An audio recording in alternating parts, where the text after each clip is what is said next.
Ladies and gentlemen, we have within our tent sights that will amaze. Such freaks of nature to take the breath away and make you wonder, how can this be? Inside, you will see Jojo, the dog-faced boy, Patrick, the Irish giant, Hairy Mary from Borneo. That's my wife you're talking about. Ow, cheek! Quite proper, madame. How dare a wee naff like that cast aspersions on your beauty? All right.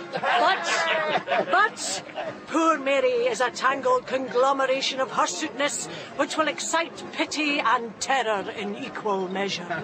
And to follow, Anita, the living doll, the fat woman of Paisley. Same old stuff as last year. I shall present to you the wee pretender, a midget dressed as Prince Charlie, perfect in every detail. Bendy, the India rubber man. Eliza, the skeleton girl. You're paying good money for that rubbish. I realise, sir, that to see the ugliest man in the world, all you have to do is look in the mirror each morning. But, if for nothing else, I would ask you to put your hands in your pocket to gain entrance and witness something never seen before. A sight so beautiful and tragic that it will stay with you the rest of your life. The Little Mermaid. The body of a maiden, the tail of a fish. She combs her long red hair, looks in her mirror, and dreams of the day she will return to the great ocean. In the quietness of her grotto, she waits and dreams. The water trickles down her skin. The rocks tremble beneath her touch. But once the land has claimed you, there is no going back. She drifts like a ghost between worlds. Her face is sad yet full of beauty. The tune she plays is the melody of a lost life. She can never return home. The poor wee lassie. She can never return home. We are a mystery to ourselves and each other. I am James McCleavey, Inspector of Police, and quite properly recognised as such, but who knows what secrets I hug to my bosom that may change me in the twinkling of an eye. I might become a criminal, a libertine, or even join a Masonic lodge. Who can tell? It is the witching hour. I should be asleep, but too much coffee has put paid to that possibility. So now, rendered unable to partake of the communal slumber, I torment myself with unprofitable thoughts. Most thoughts are unprofitable. I thank God for boundaries. Otherwise you'd spill out all over the place like a leaky bucket. And yet, I have to admit, I am intrigued. Who is this stranger at the other side of my door, the uncanny visitor, who may strip the certainties of this existence to the bone and reveal it to be no more than a mirage? Should I curse the bringer of such insights? Should I keep the door firmly closed? Or should I open it, and then arrest him where he stands? An attic room in the parish of Leith in the city of Edinburgh may not be the perfect place to have such thoughts, but I am having them anyway, and maybe it's the coffee I should be cursing. But one thing strikes me as a fierce proposition. When that weird world collides with yours, a thing changes shape. Madness dances in the wind, and the devil joins the party, and he aye plays the prettiest tune. Colette, wait! Provide me a reason. I am not in your condition. Very few are. Such a rare feast. Now, I am your slave to command. Slaves litter my life. I want something stronger. I will give you the earth. I have been promised that before. Do you see? The moon has come out to join us. Now that's what I call a partner. Colette! Colette! If you leave me by myself, I'll starve in the wilderness. Come on, Slowcoat. Not born for this. I'm a sedentary fellow.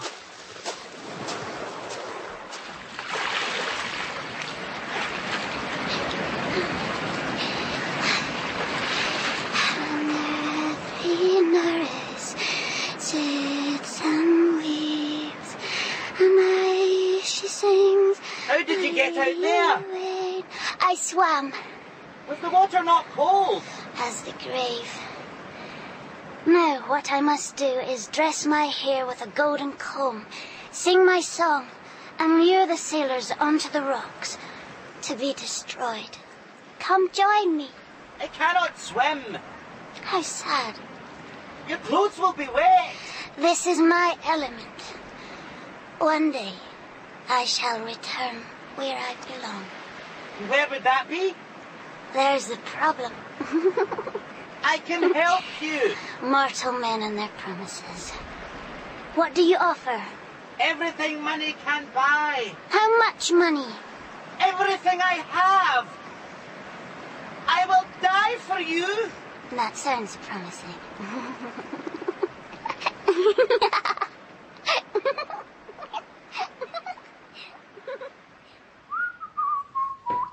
Fine morning, sir. Is it so, Mulholland? Is it so? When I passed by the Leith Links, did I not see the fair? You did indeed. Freaks and mountebanks. Nathan but mischief. You're not in a good mood, sir. I slept badly. I hoped when old Henry Steele died that would be the end of it, but no, his daughter Martha stepped into his boots, a most unbecoming pursuit for a woman. What about your friend Jean Brash? She keeps a bawdy house. All Jean Brash and I share is a penchant for decent coffee. Well, everybody likes a fair. Well, I don't. When I was a wee boy, my Auntie Annie took me to one and I got lost. Ended up in a tent with the exhibits. A man with no arms and legs. The human torso. What did you do? Howled. And what happened to him? I don't know. He was Russian. McCleavy, I want a word. Your servant and I, Lieutenant Roach. The British Linen Bank at the top of Leith Walk, a possible theft. Robbery. The manager will explain. His name is William Telfer, his pew just behind mine in church. You worship together, sir.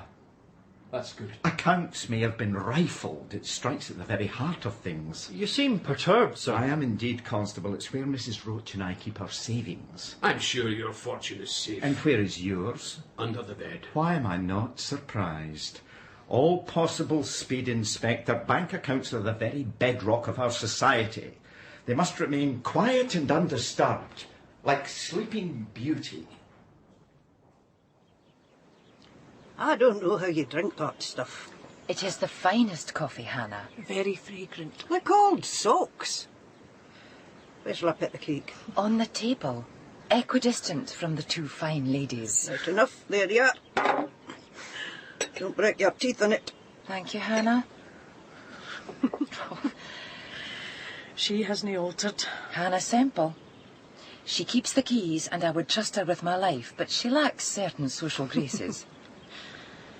You've come a long way, Jean Brash. And so have you, Martha Steele. I remember the first time I saw you, holding on to your daddy's hand. Just a wee girl, though he dressed you as a boy. I haven't changed. Nonsense. You're a fine-looking woman. Too big. Like a freak. Too big. The first time I saw you, like a princess covered in feathers. Professional attire. Your father had no right to bring you to that place, the Happy Land. It was a dive, rough and tumble. Oh, he all looked after me. And I knew every nook and cranny. So did I. One of the girls. And see you now. A grand house at the top of Leith, the Just Land. Premier bawdy house in Edinburgh. And you own it. A woman of affairs, fingers in many pies. I thank you for putting that business my way. You show it, they want it. You've made a killing out of love. I wouldn't call it love, exactly. Comes in many guises. Don't tell me Cupid has stuck his arrow in your backside. I'm afraid so. Who is it this time, Matty? Whoever will leave me twisting in the wind.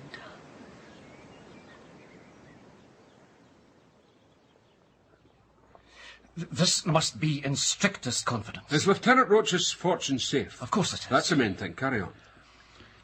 A sum of money has been misappropriated from one of our clients' accounts. In cash. Did they not notice? They are solicitors. What kind of sum of money?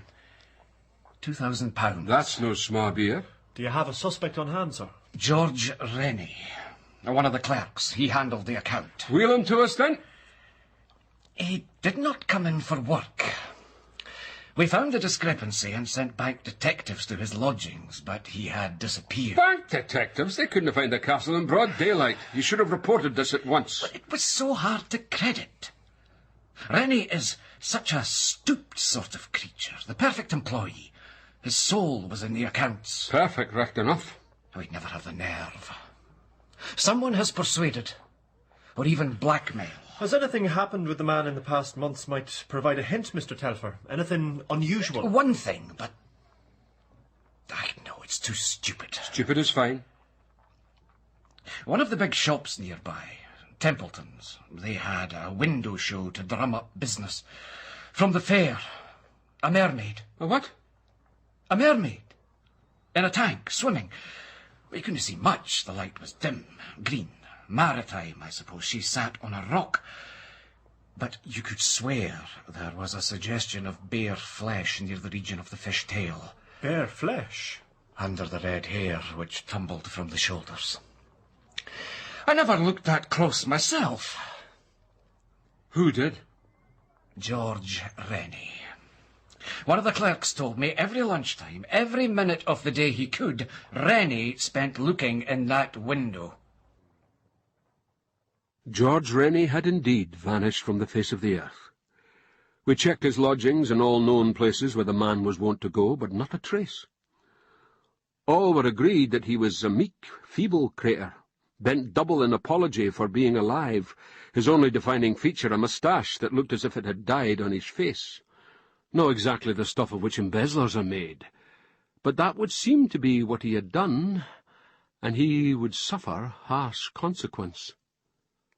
What had caused the man to change, to risk all of an admittedly miserable life, but all he had, in such an act?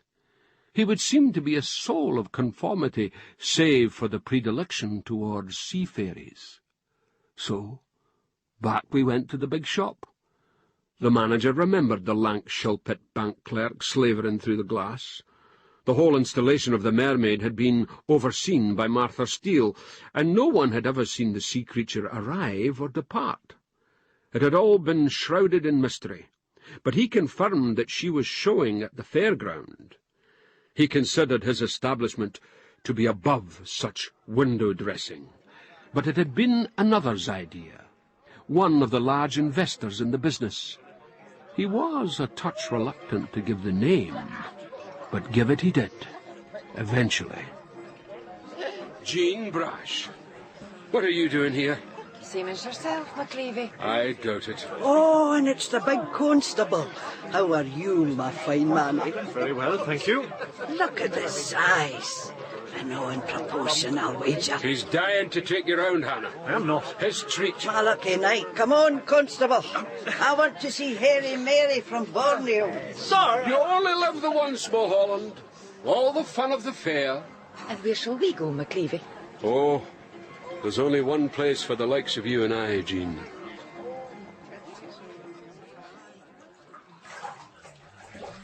Is she not beautiful? What you can see.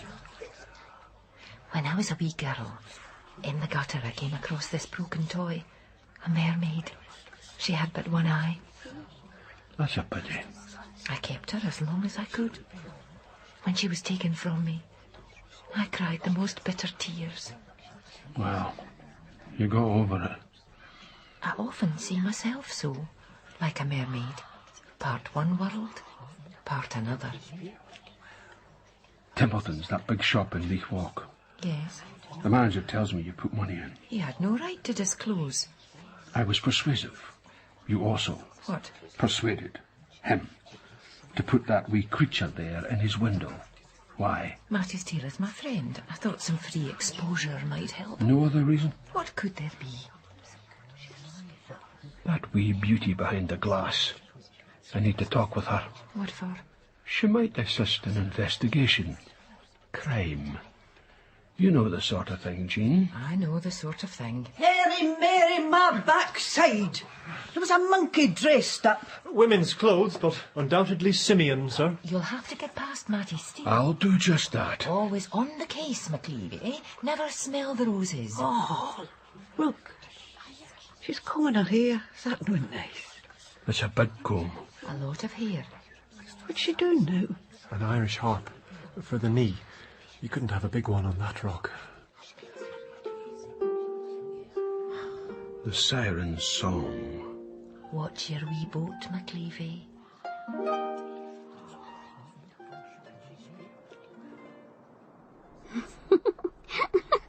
Sorry about the monkey, but I am a genuine specimen. Cross my heart. Where's your tail, then? I slip it off and on, as occasion demands. Were you washed ashore? What? Mermaids usually are. Stranded. That's me, all right, in my wee caravan. Is your hair for real? Touch it and see. What do you want, Inspector? We have a public to entertain. With your freaks of nature, Miss Steele. In the window of that big shop, waggling your tail, did you happen to remark a strange stooped individual? I did. Every lunchtime, nose pressed against the glass. A sad, sorry specimen. That would be him. George Rennie. You know that name? No. Yet you paused. I was thinking. Colette is a great thinker. Did you exchange words? How could we? He on one side and I the other. Stranded. Afterwards, perhaps, when day was done. I spoke to no one. Martha is very jealous of my privacy. Besides, he was not my type. I prefer them tall and handsome, like the constable here. Well, I wouldn't describe Mulholland so, but I suppose given what you see day to day... You mean the freaks? The grotesques? The ugly gargoyles with their hideous growths? You exploit them, Miss Steele. I make them a living. What would they do else? Walk the streets? Be spat on, sneered at, mocked and stoned? At least with me they have some dignity. Though the crowd roars at them, ma'am. Perhaps. But they also look and wonder. And they pay good money. My freaks can live. They eat well, they drink, play cards, laugh. Some of them even fall in love. I'll dance at the wedding. I could put you up there with them, Mr. McLeavy. The two of us. We wouldn't seem out of place. I'll keep it in mind. Well, I expect your public is waiting, Miss... Bonner. Colette Bonner. Was it the Irish coast? What? You washed up on? Somewhere like that. Come away, Mulholland.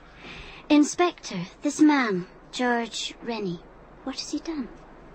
He is a criminal. I shall bring him under. You sit in a fish tank. I lay down the law. Each to his own. Every cripple has his own way of walking. It's getting very Irish in here. Come away, Mulholland, before you revert entirely. When you leave the caravan, be careful of the steps. They're treacherous. I'm used to that. Tall and handsome, eh? And I have found one. Oh, have you now? His name is Alexander, and he is great in all senses.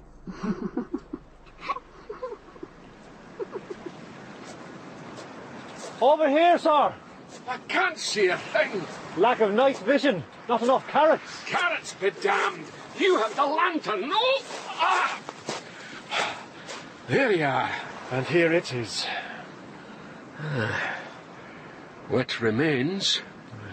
The revenue cutter spotted him on the rocks. We managed to drag the body this far.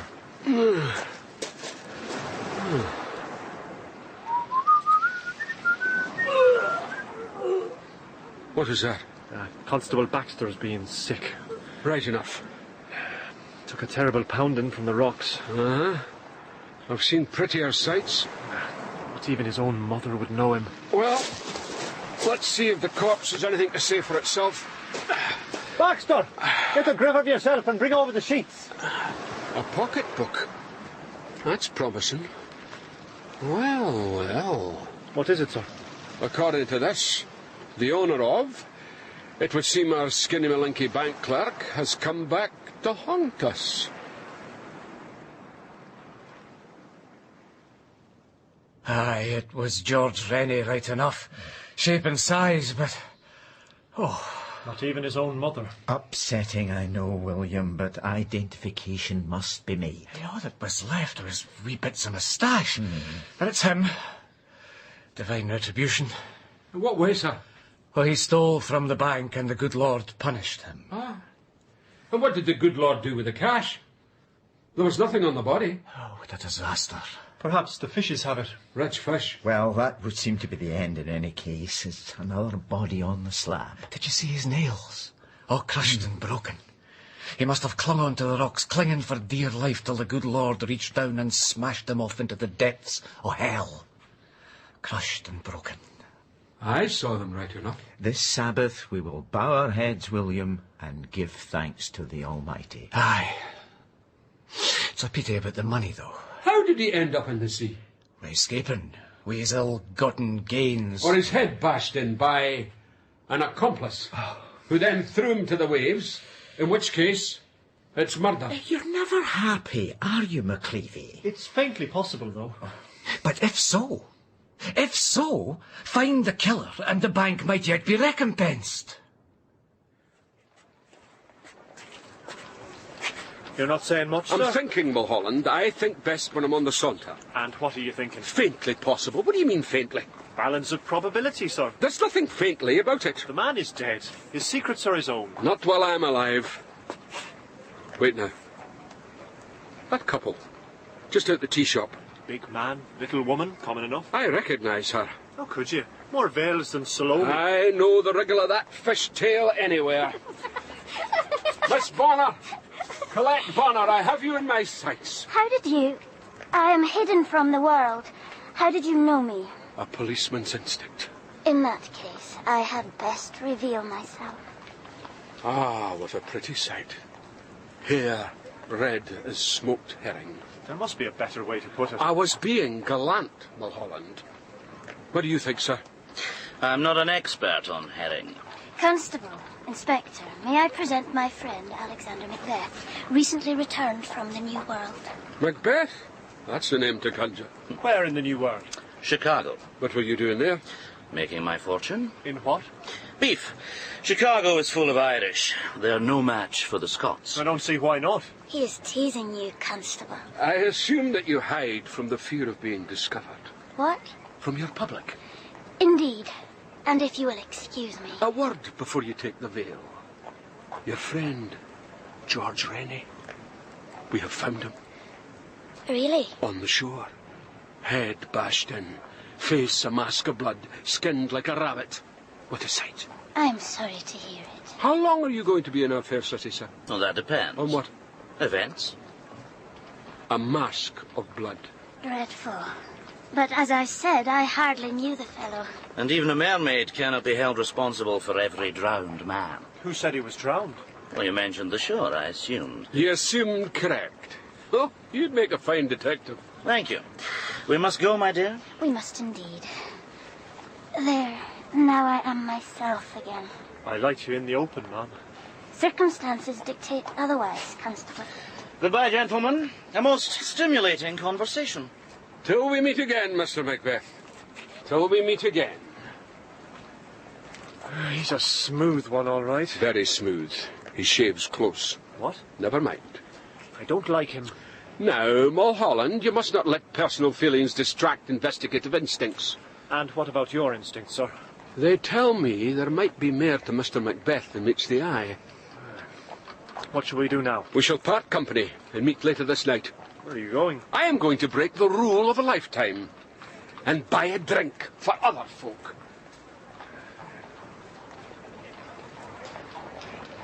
Did you kill him? Not at all. Nature beat me to it. Tell me the truth. I merely took advantage of a situation. You should be proud of me. What you did was no reason for pride. He didn't feel a thing. So you say. People die. People are born. You should know. So I should. God help me. The last night of the fair.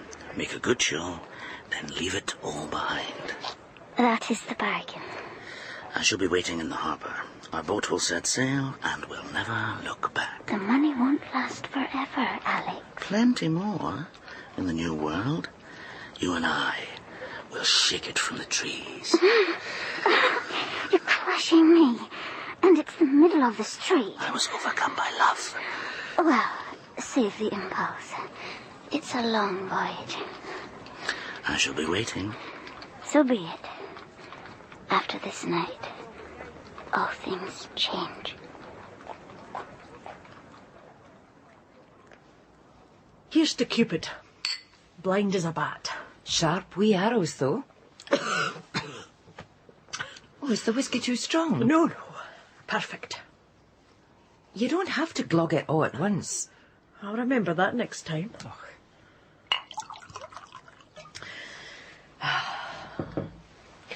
Nice garden. Nice bedroom. Thank God for sinful men. What is it? I was just brought to mind the time your father was otherwise engaged and you hid his trousers in the soiled laundry basket. I thought it was funny. I don't think he did. No, but if I'd been a boy, you'd have laughed. Time to open shop, mistress. Same here. My freaks await. Give my regards to Harry Mary. I like the India rubber man, though. Bendy. Who knows what he could get up to? Hannah, you're a woman of the world. That's myself, all right. You can tell me. Love, how deep does it go? Depends what you mean. Answer the woman's question. Well, it always starts from the eyes, but then the eyes look somewhere else. You mean it's changeable? Just a passing fancy. Well, I thank you for that. Jean Brash, I kiss your hand. Like a bra gallant. Thank you both for the education. She's gay strange, that big lassie. Her father was a charmer, but he took his pleasures elsewhere. He brought Mattie to the various houses he frequented. That's nice. He would dress her as a boy. He always wanted a boy. She'd be safer that way, anyhow. Wouldn't he be too sure about that? Anyway, she grew up. Part one thing, part another. Like the sea beast. Like all of us. Can I ask what we're doing here? Observing. Observing what? Events. But nothing's happening. The fair closed hours ago. Then we'll wait a few more. It's comfy on this wee hill. It's freezing. If this fog gets any worse, we'll see nothing anyway. Aye, the sea har. That could complicate things. What are we waiting for, sir? I have an instinct that the answer to all this lies in that caravan down there. The little mermaid's caravan. An instinct. I was in the tavern earlier, where the bank clerks congregate. Broke the lifetime rule, bought them a drink. Not all, just Rennie's colleagues. One of them told me something very interesting. Such as? Such as has brought me here. I don't suppose you could break the other rule of a lifetime and tell me what is on your mind. That would be too much to ask. Wait. A figure there. Can you see? Could be Colette.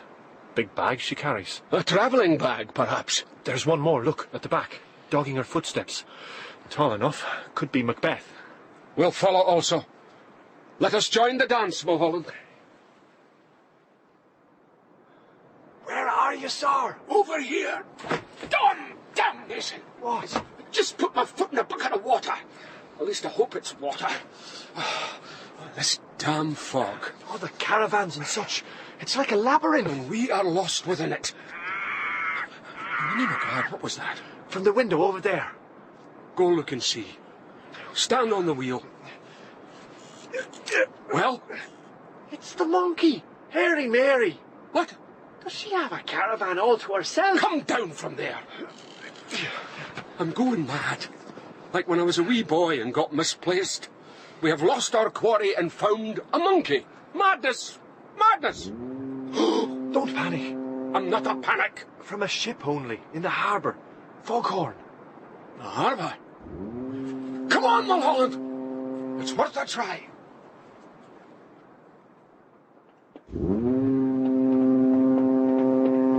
Colette!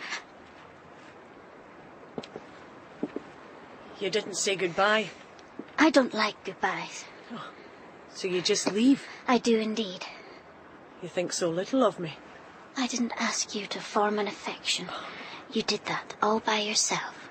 Now you must deal with it all by yourself.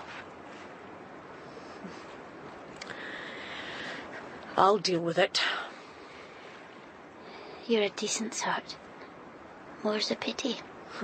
I've rarely been described so. The way to your heart is simple. Mine is all twists and turns. Can I carry your bag? I'll manage, thank you. I cannot entreat. It would do no good. Then we must say goodbye. You may not like it, but it's all I have left. Come close. I am a mermaid who has been washed ashore. I must return home, and you must let me go. Then go.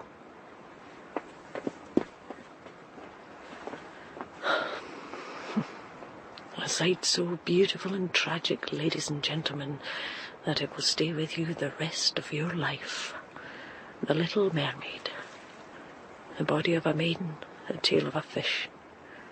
She combs her long red hair, looks in a mirror and dreams of the day she will return to the great ocean. The tune she plays is the melody of a lost life. As Mulholland and I made our way to the harbour, the fog grew so thick you could cut it in lumps. A pair of tarry breeks staggering from the tavern told us there was indeed a ship bound out for the New World early tomorrow morn. Her name was the Melusine, and while we walked up the pier towards her mooring, we passed a woman who sat there like a statue. Like a statue, save the tears rolling down her face. Mattie Steele, in the hell of a private misery, best left undisturbed, though it showed we were on the right track. Even misery has its uses. We came to the ship, and the officer confirmed that there was indeed a cabin booked to a couple answering the description of the ones we sought. But the cabin was empty, and back we went on deck. The fog was making ghosts of us all, but towards the stern of the boat we found them. Colette Bonner and Alexander Macbeth, side by side. He handed a thick pocket-book, no doubt stuffed with the cash, to his light of love, and stood in front of her, fists clenched, handsome smooth face set in defiance, but she was serenity itself. I wonder if anything ever surprised that girl. Good evening, Inspector. To what do I owe the honour? Murder, embezzlement, that sort of thing. You have to prove it. Easy done. That pocket-book you handed her. Would it have £2,000 within? Less than that. You can make it up. You can put down your jukes. You're not in Chicago now. And I have my stick. He is my hero. Are you not, Mr.? I am indeed, and I can smash them to the ground. Then do it. Do it now. One blow, Mulholland. Oh! I'll hold. You've cuffed the hero. Sir, look! There's no escape, Colette. Oh, yes, there is. I may return to my mother's bosom. Dive to that sea, it will kill you. I am of its element. There's no need, ma'am. He's right, Colette. A pretty girl, the judge will go easy. But Beth can get all the blame. They'll cut off my red hair. They did it once before. Goodbye, Inspector. Such a pity. You on one side, I the other. Do it, my darling one. Shut up, you! Oh! Goodbye, Inspector. It's a long way down. I can save her. Save what? She's gone. There's nothing but deep fog and an ice-cold sea. But, sir... She'll freeze to the bone. Her clothes will drag her under if nothing else does. You will never find her. She is dead. You will never find her. But I have you to recompense me. Do I not, Mr. George Rennie?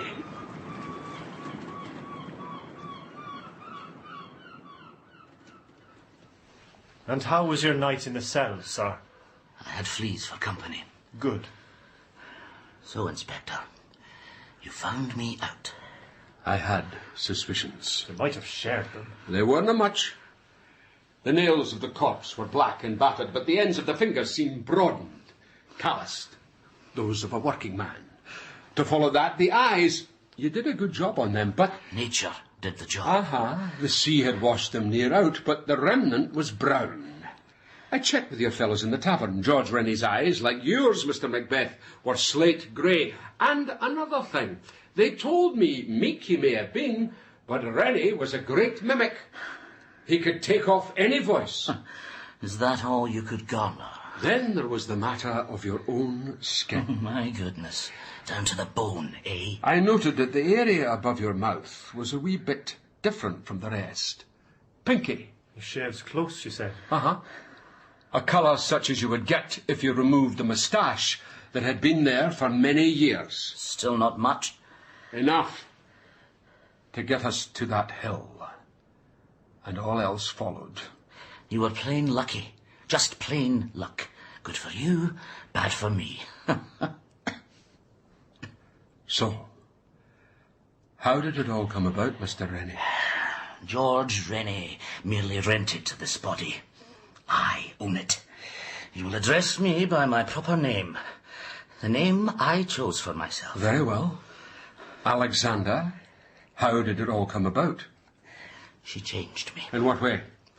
Every day I was there. Every night at the fair, such devotion intrigued her. We walked by the sea. Then, one night, it all changed.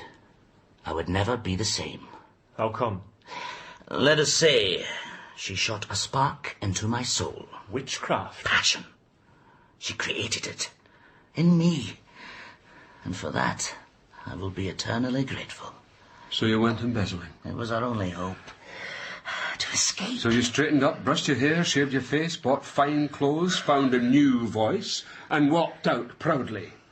Unfortunately, you broke the law first. The law? I live by it. There is also the small concern of the dead man on the shore. A gift from God. What? Every night I waited for her. I walked by the sea. I found him, lying there, a vagrant, drunk and fell in the water. The shape and size of me, even to the moustache. A gift from God.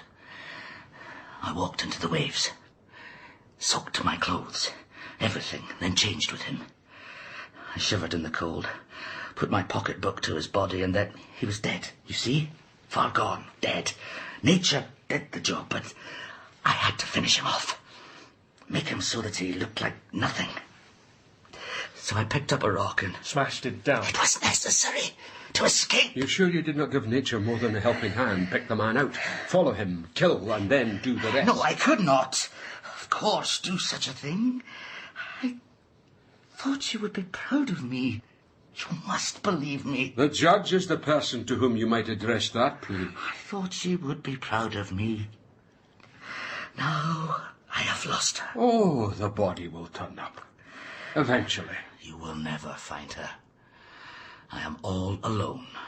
You've always got George Rennie. I cannot go back to him. That creature. He is you, sir. Never. But he waits inside me. I can hear him. Waiting. Yes, Mr. Telfer. No, Mr. Telfer. I'm so sorry, Mr. Telfer. It's all the fault of that wicked woman. I'll die for you, my darling. I'll die for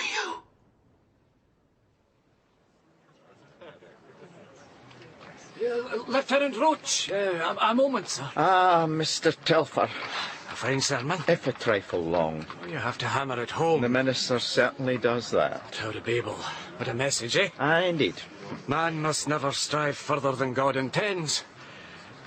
DeWitt, I can still scarce believe it. An understandable attitude. When I went to identify the man, for sure this time, he laughed in my face, in his own bank manager's face. Demented. He does seem somewhat changeable. Demented. I don't suppose there's any sign. I am afraid not.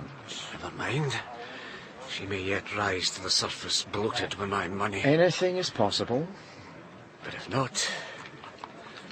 What am I to tell my superiors? My advice is to tell them, for what it is worth, that the whole thing, from beginning to end, has been a complete mystery.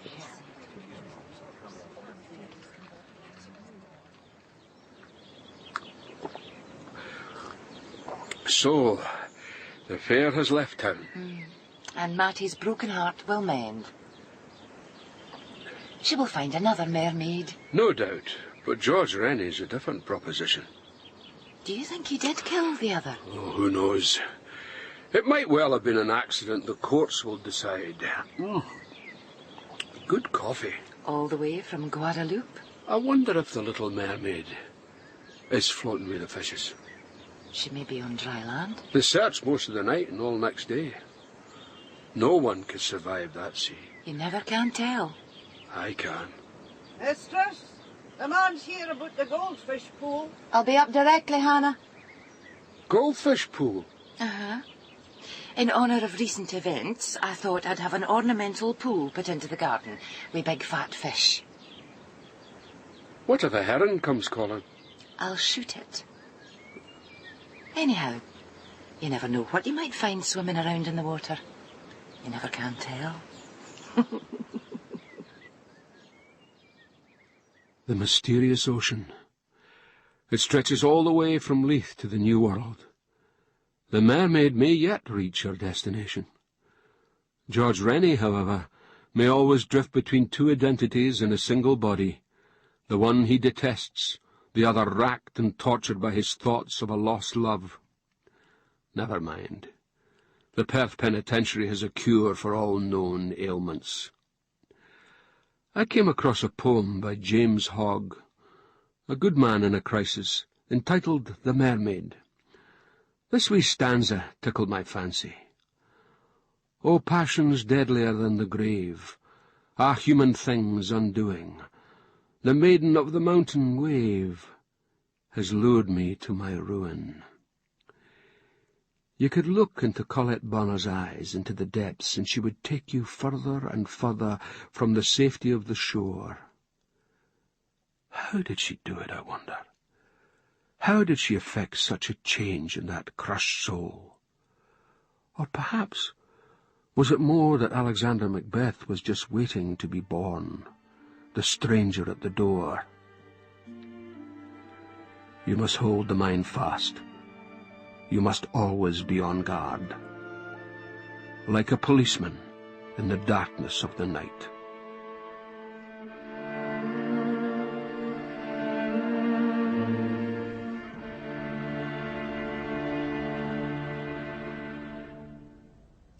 In episode 2 of McLeavey, Inspector McLeavey was played by Brian Cox, Colette Bonner was played by Shirley Henderson, George Rennie by Stephen McNichol, Jean Brash by Siobhan Redmond, Constable Mulholland by Michael Percival Maxwell, Lieutenant Roach by David Ashton, Matty Steele by Wendy Seeger, Hannah by Colette O'Neill, and William Telfer by Simon Tate.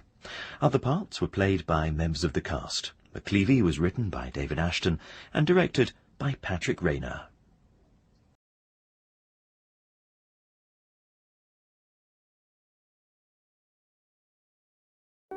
One Corpse Too Many by Ellis Peters, dramatised by Alan Downer.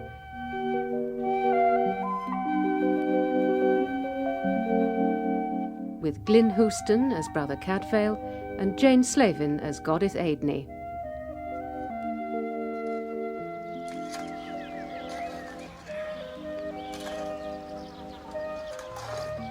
Brother Cadfael? Ah, yes, Brother Oswald. Come along, boy, come along. Yes, sir. Oh, this heat will be the death of me. Oh, and you toiling away out here, an example to us all, Brother Cadfael. Well, I've laboured under hotter suns than this, and sadly the compost won't find its own way into the cabbage bed.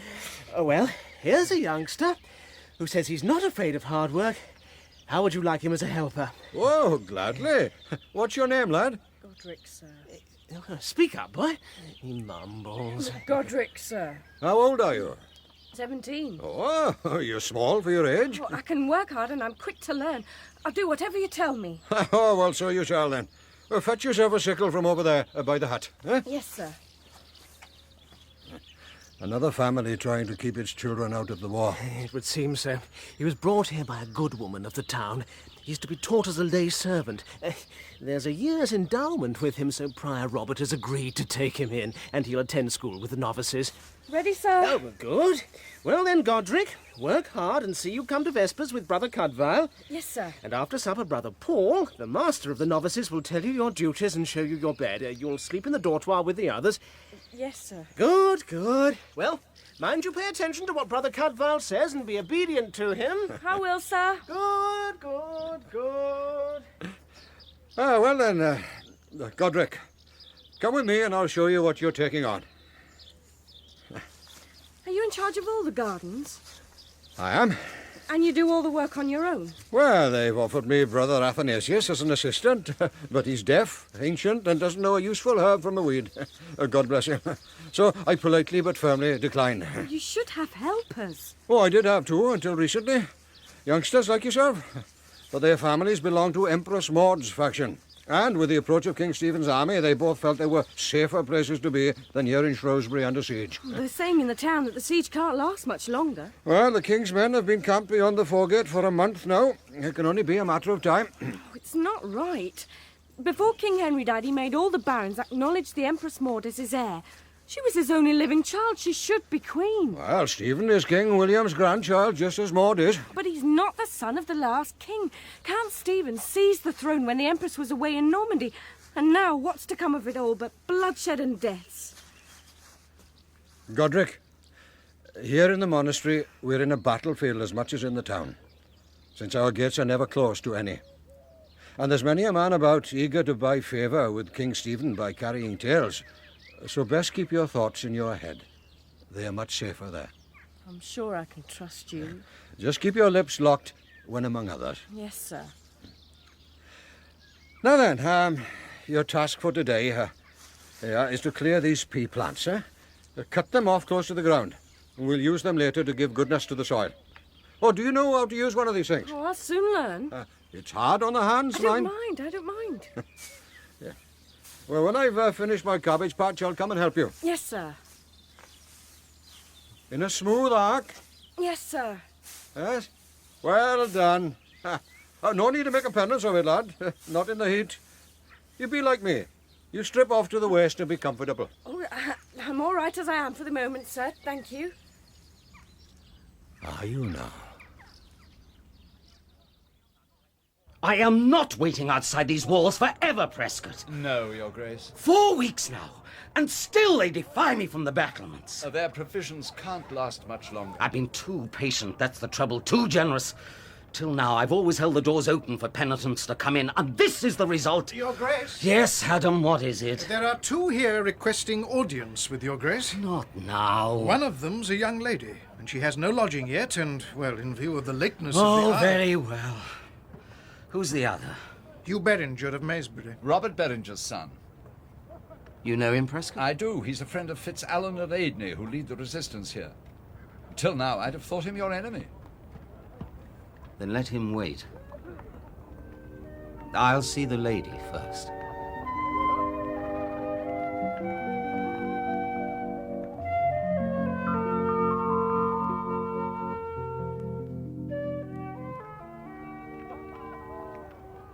Well, madam?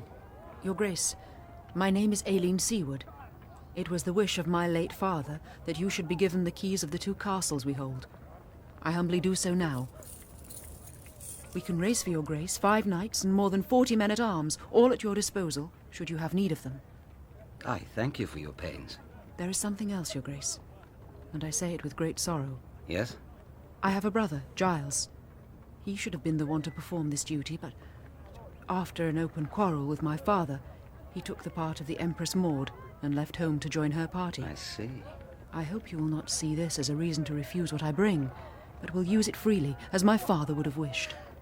Your brother, is he inside the castle now? I don't know.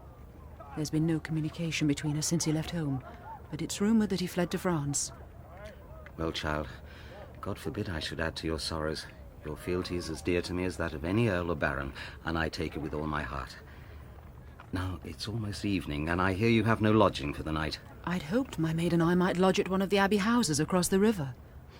Adam, see Mistress Seward safely installed. Gladly, if you'll kindly follow me. And now to Master Beringer. I'm here, my liege.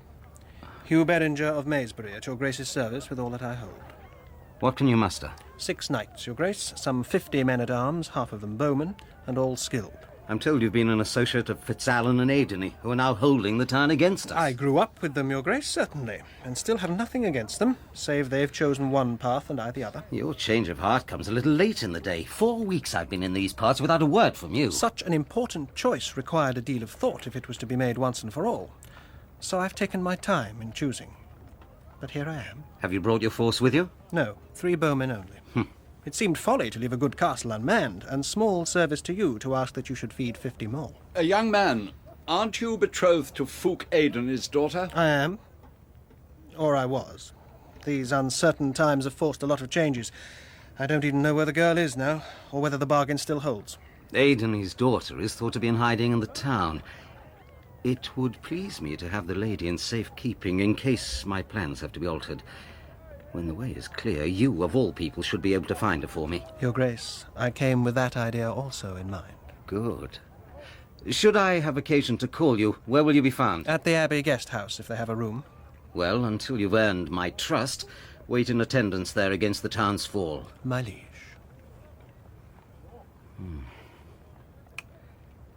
Prescott? Your Grace? We'll attack tomorrow at first light.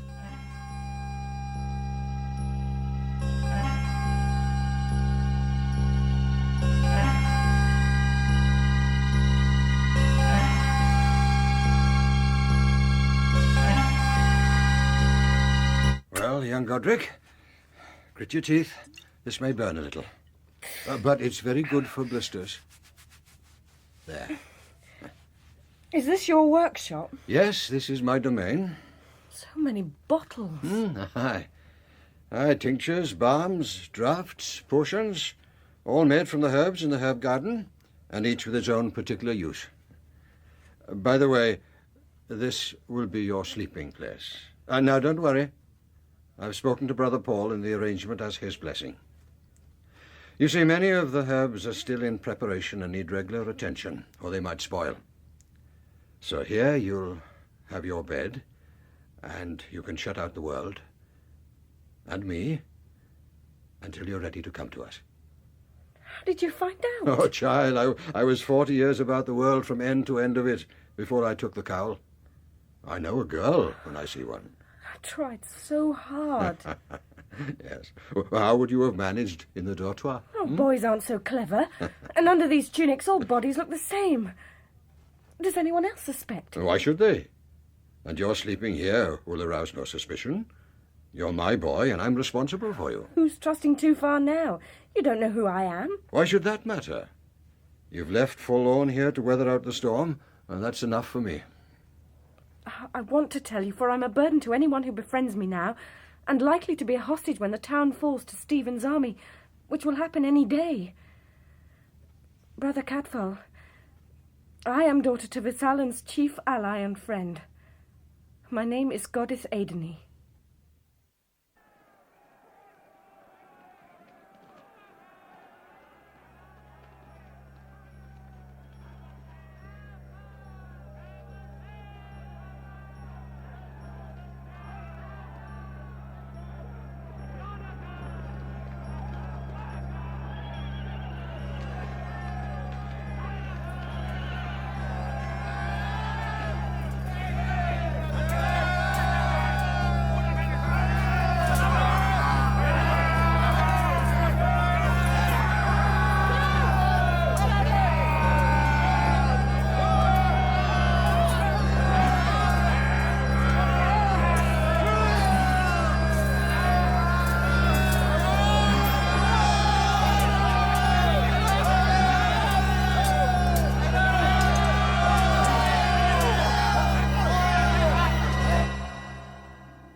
Well, Prescott? The castle's fallen, Your Grace, and mercifully with little damage.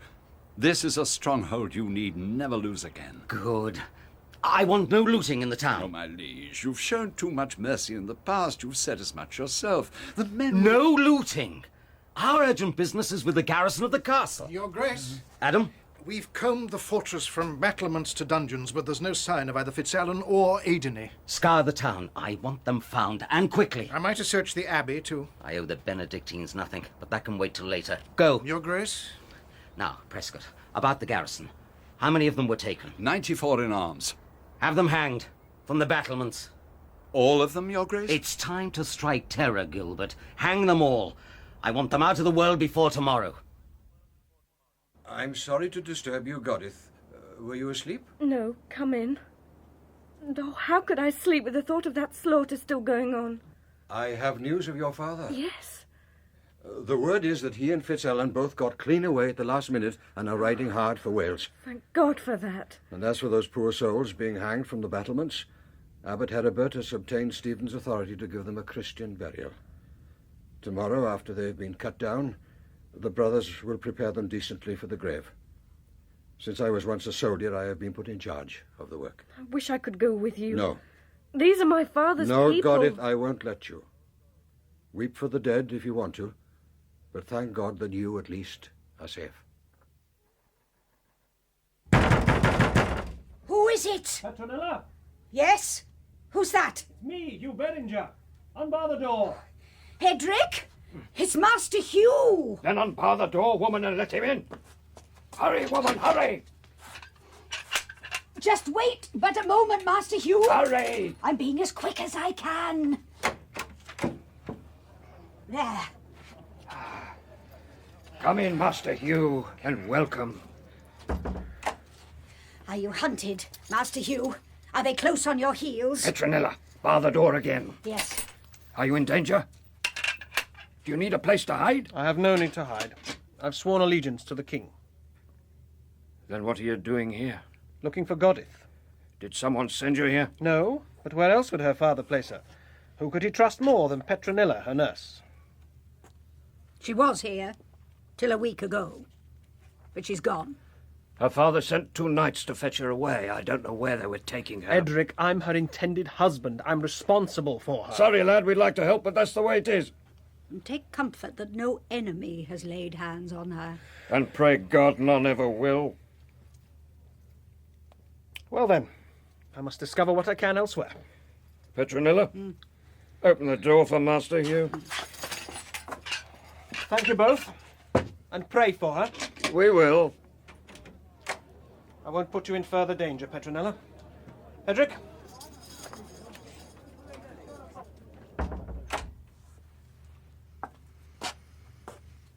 So much for Master Hugh.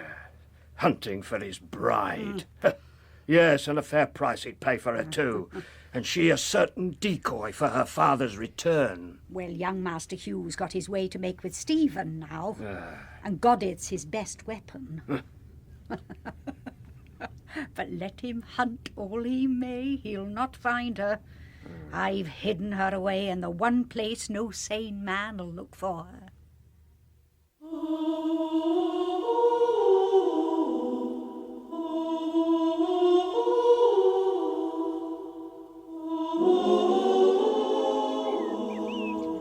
He saw me, Brother Catfill. I know he did. Who? Hugh Beringer, the man I was to marry. He saw me just now, in church. I even think he smiled. He can't have recognized you, child. A bare-legged youth squinting through a mop of hair. Oh, there's little Hugh Beringer, missus. Describe him to me. Slim build, middle height, dark complexioned. Ah, yes. I noticed him myself. A graceful fellow. Oh, he's presentable enough, but he is of no further interest to me. Nor is he possessed of any rights in me. Circumstances alter fortunes. He had eyes only for Mistress Seward. Who's she? She's lodging at the guest house, the one next door to the mill. She was in church with Adam Cussell, King Stephen's deputy sheriff. There's little you miss either. Oh, Cadfael, what if he recognised me? Well, we must take no chances. Master Beringer belongs to the king's camp. You must keep well out of his sight, and we must get you safely out of here as soon as we can. Now I'm needed at the battlements.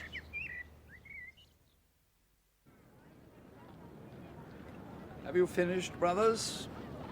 We have, my lord. Good. The sooner all this carrion's removed, the happier I shall be. My lord, how many did you say were executed? at the king's orders? 94, why? I've counted 95. Oh, they're all traitors, one more or less. What does it matter? God will require an accounting. Brother, Cadfael. Brother Cadfael, the man was taken in arms and hanged like the rest, and there's an end to it. Forgive me, my lord, but he is not like the rest. He wasn't even hanged like the rest. And his hands weren't bound like the rest. Come and see for yourself. The man who destroyed him is guilty of murder.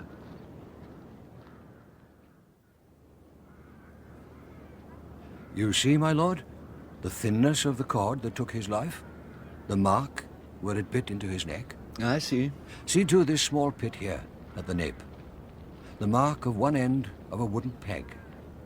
A handhold to twist and tighten the cord around his throat. You're saying he was strangled then, not hanged? And dumped here with the rest.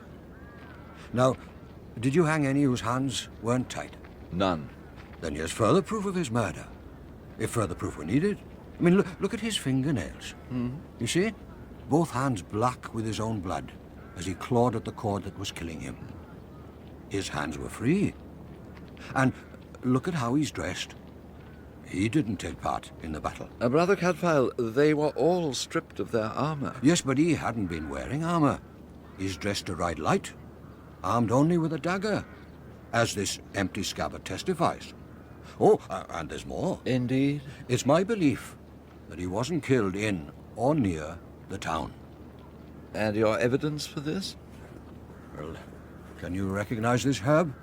Goosegrass. A queer creeping thing that grows little hooks to hold fast. You see? Even on these tiny seeds. Now look very closely, and you'll see that this one has a sharp fold. It's bent back on itself. In the middle here, in the middle of the straight stem. Is this important? Oh, yes, my lord. For it was caught in the furrow in this poor lad's throat, broken by the cord that strangled him. Now, at this time of year, you'll find the stuff everywhere, growing richly, seeding wild. But this is last year's crop, cut last autumn, dried out for use as fodder or litter. You'd find it lining the floor of a barn, say, or a stable. And you believe it was in a barn or a stable that this murder was committed? I do. And not too far from the town. Or the murderer would have found it simpler to dispose of the body elsewhere. What would you have me do? Treat him fairly. Keep your peace with God and man. Send out a proclamation to the townsfolk that they are free to collect their dead without fear of penalty or disfavour. And if anyone claims this youth, then you've delivered your soul. If not, well, at least you've done your duty.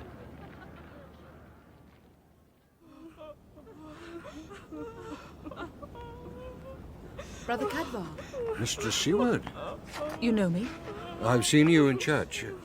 Madam, this is no place for you. I said the same. But I insisted, and Master Beringer here insisted on accompanying me. They said you were in charge. I am. Is this the man? The one more than was counted? This is he. He was so young. Do you know him, either of you? No. Nor I. Aileen!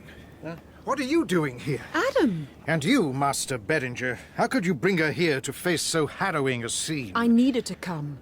You know I have a brother. You were there when I told the king. You said he was in France. But how can I be sure? And as often as I don't find him dead, I can hope one day to find him living. But the garrison here were all known. Here's one that isn't. I've made up my mind, Adam. If I'm to have any peace, I must see them. All of them, for myself. The lady insists. Very well. Then I'll come with you, Aileen. But when you've finished, you must leave this place at once. So, you are Brother Cadfael. And you are Master Beringer. You don't look much like a monk. Too broad in the shoulder. Too deep in the chest. I was a soldier once. Fought at the siege of Jerusalem. A crusader, eh? Many years ago. Don't you find the cloistered life dull after all those battles? No, I'm not finding it dull these days, my friend. But you've no enemies left to fight. Enemies come in many guises. Now, you're sure you've never seen this poor man? I'm sure. You seem particularly keen to identify him. I am. Why? What's so special about him? It seems to me that he wasn't in the fight here, nor captured with the garrison, nor hanged from the battlements like the rest. He was strangled. Why should anyone hate him enough to kill? People can murder without hate. Footpads, for instance. Forest robbers. You think he was murdered for gain? He's a young squire.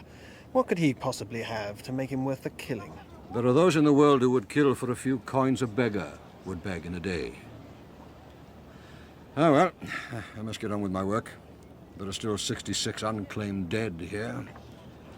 Poor souls who must be taken back to the abbey and given decent burial. Before you go, you seem a practical man. Supposing I should need your help, you wouldn't refuse it, would you, without due thought? I hope I never do anything without due thought. Though sometimes the thought has to shift his feet pretty briskly to keep up with the deed. And what sort of help were you seeking? Well, the king has set me rather a testing task, and sadly, I seem to be making little progress with it. Oh, dear God. This one is Giles. I found my brother. Come, let's go to her. Adam? Sorry? I was asking where you'd like him conveyed. Oh, my mother's family has a tomb at St. Altman's Church, here in the town. We'll have him taken there. If you'll wait but a moment, please. Master Corsell has gone to the guard room. He thinks he's seen something that belonged to my brother that was stacked there, at the end. Master Beringer, I've no wish to sadden the rest of your day. I came with you, madam. I'll not return without you. Ah, but here he comes. Aileen, see. This cloak. It must have been his. The clasp at the neck has the same design as the buckle of his belt. Yes, I know it. It's his. Let me lay it over him. It was kindly done, Adam. I shan't forget it. If only I'd known who he was, I'd have saved him for you. No matter what the cost. How? How could you have saved him and let the others die? For him, I would have found a way. Please don't blame yourself. You only did as you were ordered. And at least now, I can be sure.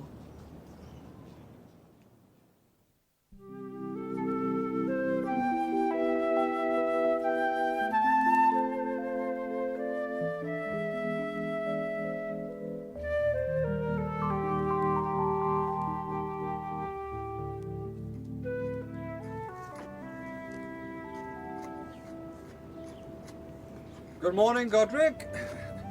Hard at work, I see. We'll make a gardener of you yet. Morning, Brother Catfowl. Have you been burying the dead? No, lad, not I. That task fell to others. No, I was sent for it, to the King's camp. Why? Well, it seems that the King's Sheriff, Prescott, told Stephen of this unexpected hare that I've started, and... well, I'm forgetting. You've heard nothing of all this, have you? Well, what? What's the mystery?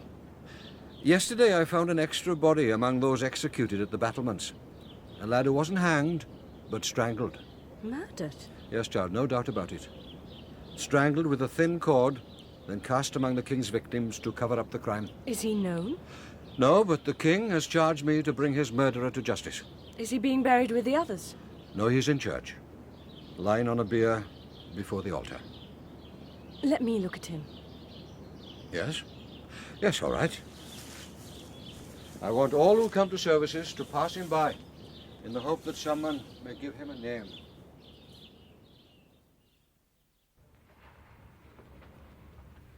I know him, Brother Catfowl. His name? Nicholas Faintree. He was a squire of Fitzallen's. Poor Nicholas. I've known him since I was a child. But what was he doing in Shrewsbury? Fitzallen's business was all but finished here. I don't know. But there's a couple in the town who were close in all Fitzallen's plans. I'll write you a note. They'll recognize my hand and tell you all they know.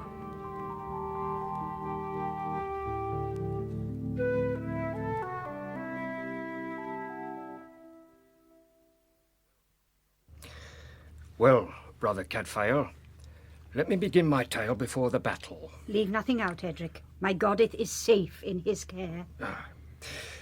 Fitzalan knew the end was near, so he made provision for whether he lived or died, and he left his treasury here with us. To make sure it reached Empress Maud. And we fixed a signal. If any of Fitzalan's party came with a certain token, private to us who knew, we should deliver the treasury to them, and they would convey it with all speed over the border and into Wales. And they came early next day, 2 of them, just before the assault on the castle. 2 squires, young Nicholas Faintree being one. They almost left it too late. By this time, we'd moved the valuables out into the garden I have at Frankwell, so there'd be no bridge to cross if we needed to move at short notice. Now, there was nothing we could do in broad daylight, so I took the 2 lads to Frankwell and left them in my barn, with instructions to hide there with their horses until it was dark. And the treasury?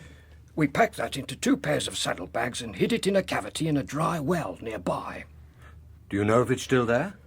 As soon as life returned to normal, I looked. It's gone. We hoped they'd got clean away, but if poor Nicholas was murdered... I suppose it was enough to tempt any man. He seems such a nice young lad. But who can tell what lies behind a decent face? You think Faintree was murdered by this fellow, who escaped keeping the treasure for himself? What else is one to think? Did you know the lad? We'd never seen him before. His name was Thorold Blund. A Saxon name? And looked it too. Blue eyes, hair, the colour of sand. But he's your murderer, Brother Cadfael. No doubt about it. Well, my thanks to you both. I must be on my way. There's one more thing I should tell you before you go. Since you're taking care of Goddith. What's that? Well, about 2 o'clock in the afternoon, after the king's men had taken over the town, Hugh Beringer came. All concerned for Goddith, and asking where he might find her. We told him nothing, of course. No. But after he'd gone, Petronella went on about how well we'd hidden the girl, even touching on the plans to move Fitzalan's gold. In a roundabout sort of manner. Aye, and as she talked, I thought I heard a sound outside, like the scuff of a boot on the cobbles. We looked at once, of course. But there was no one to be seen. You think that Beringer might have overheard? I wouldn't put it past him. He moves like a lynx, that man.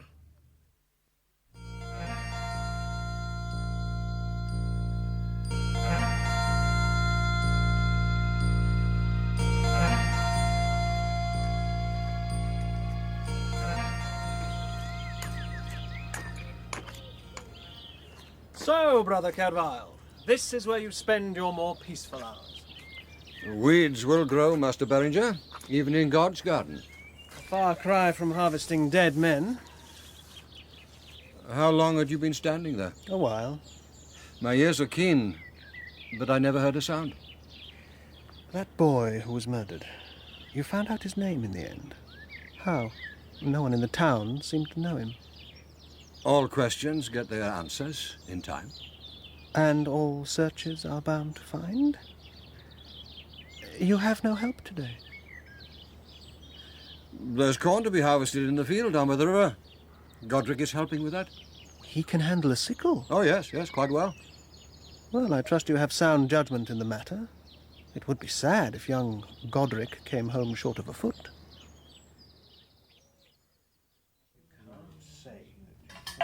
Brother Cadfael. Yes, sir? Brother Cadfael, sorry to disturb you at supper. Yes, Godric, what is it? I found a wounded man down by the river. A Saxon by his hair and eyes. He's been there a night and a day. He's in need of attention. Does anyone else know about this? No, nobody saw him but me. He's lying deep among the bushes. I gave him a drink of water from my bottle and told him I'd bring help as soon as I could. He called me Ganymede. Right. Well, hide some meat and bread in your tunic while I fetch salve and bandages. Then we'll be on our way.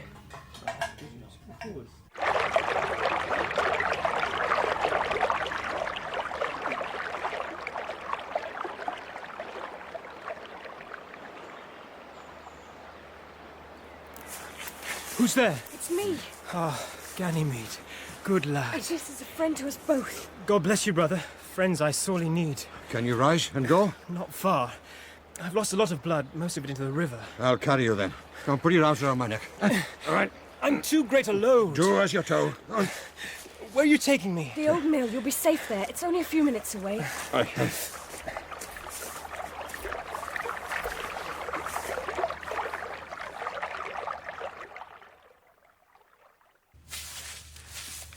Put him down here. I found some dry sacks he can lie on. Ah, good for you. Right, there. That's right. Now, let's take a look at you. Oh, I'm Brother Cadfael, by the way, and as Welsh as Dewi Sant. Oh, and this boy of mine is Godric. Trust us both, or neither? I trust you both. Good. Godric, help me with his jerkin. I want to see the shoulder. I'll have trouble paying my shot. Oh, our charges are quite low. A straight story will buy such hospitality as we are offering. Ah, an arrow did this? Yes, I couldn't stop it bleeding.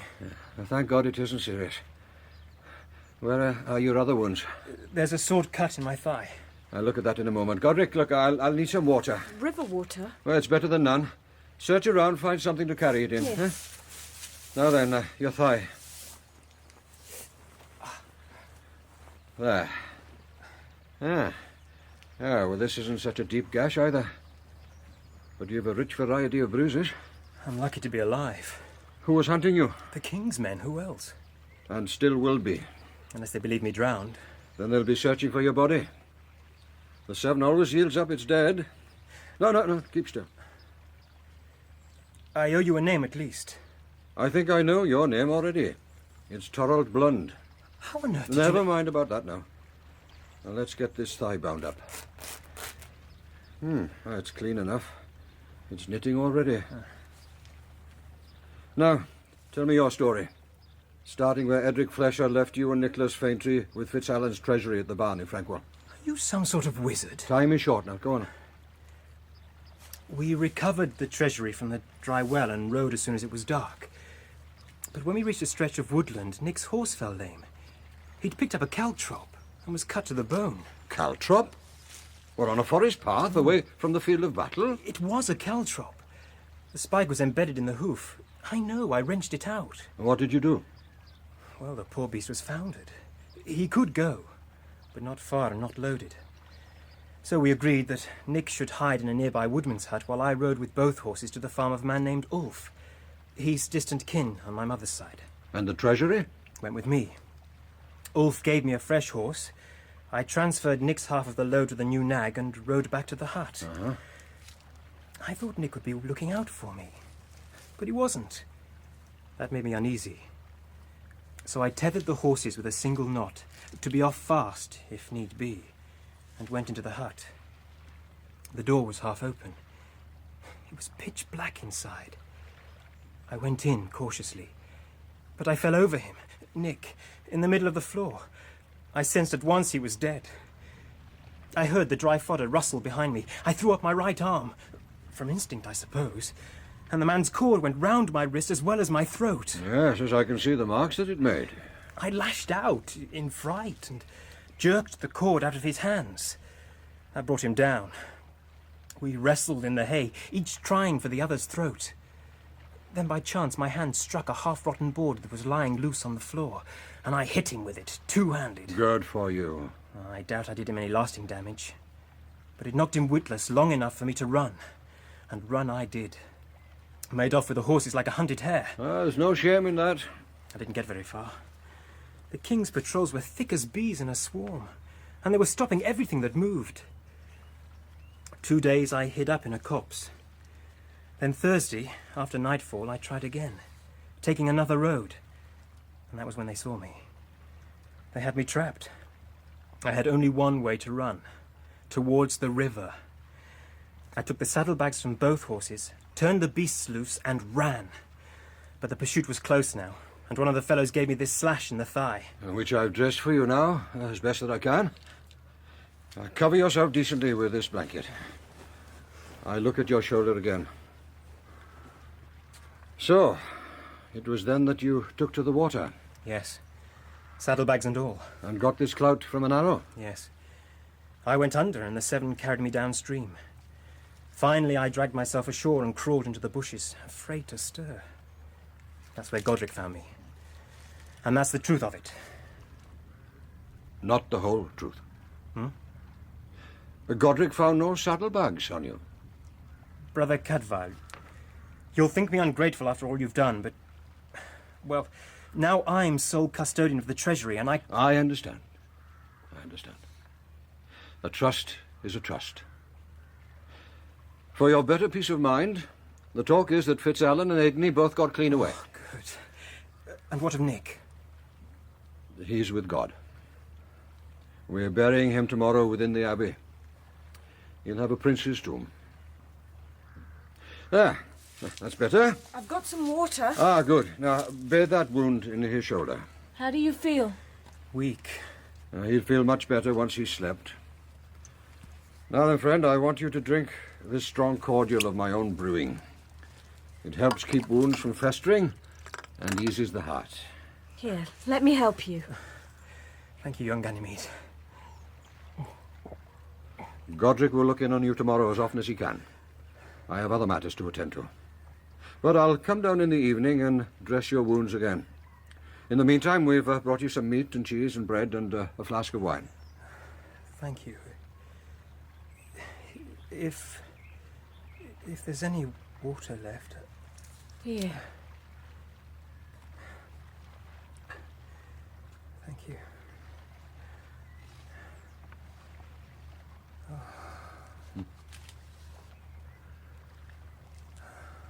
He's asleep already. Well, child, it's time to go. We mustn't be late for Compline. Who is he, Brother Cadfael? And why are they hunting him? I'll tell you as we go. He's very handsome. His eyes are cornflower blue. He looks so pale, and he's eaten nothing. He'll be ravenous in the morning. Who was Ganymede? A beautiful youth who was cupbearer to Jove and much loved by him. Oh. But some say it's another name for Hebe. And who's Hebe? Another cupbearer to Jove and much loved by him. But a beautiful maiden. Ah. Come along, my child, or we'll be in trouble with the prior.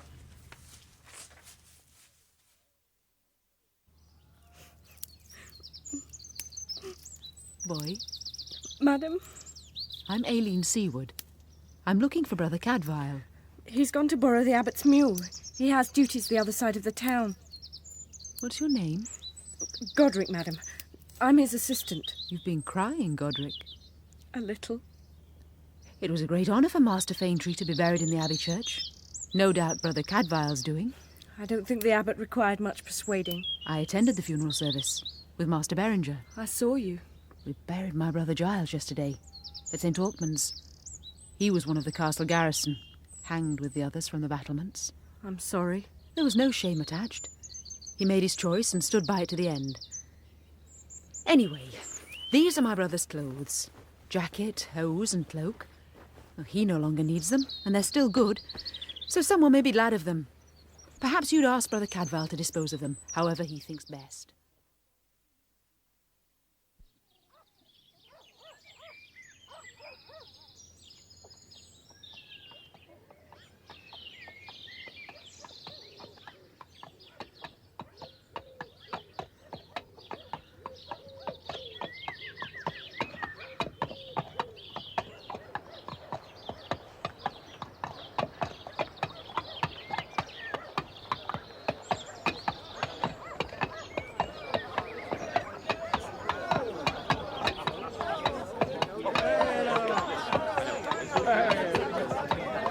Good, brother?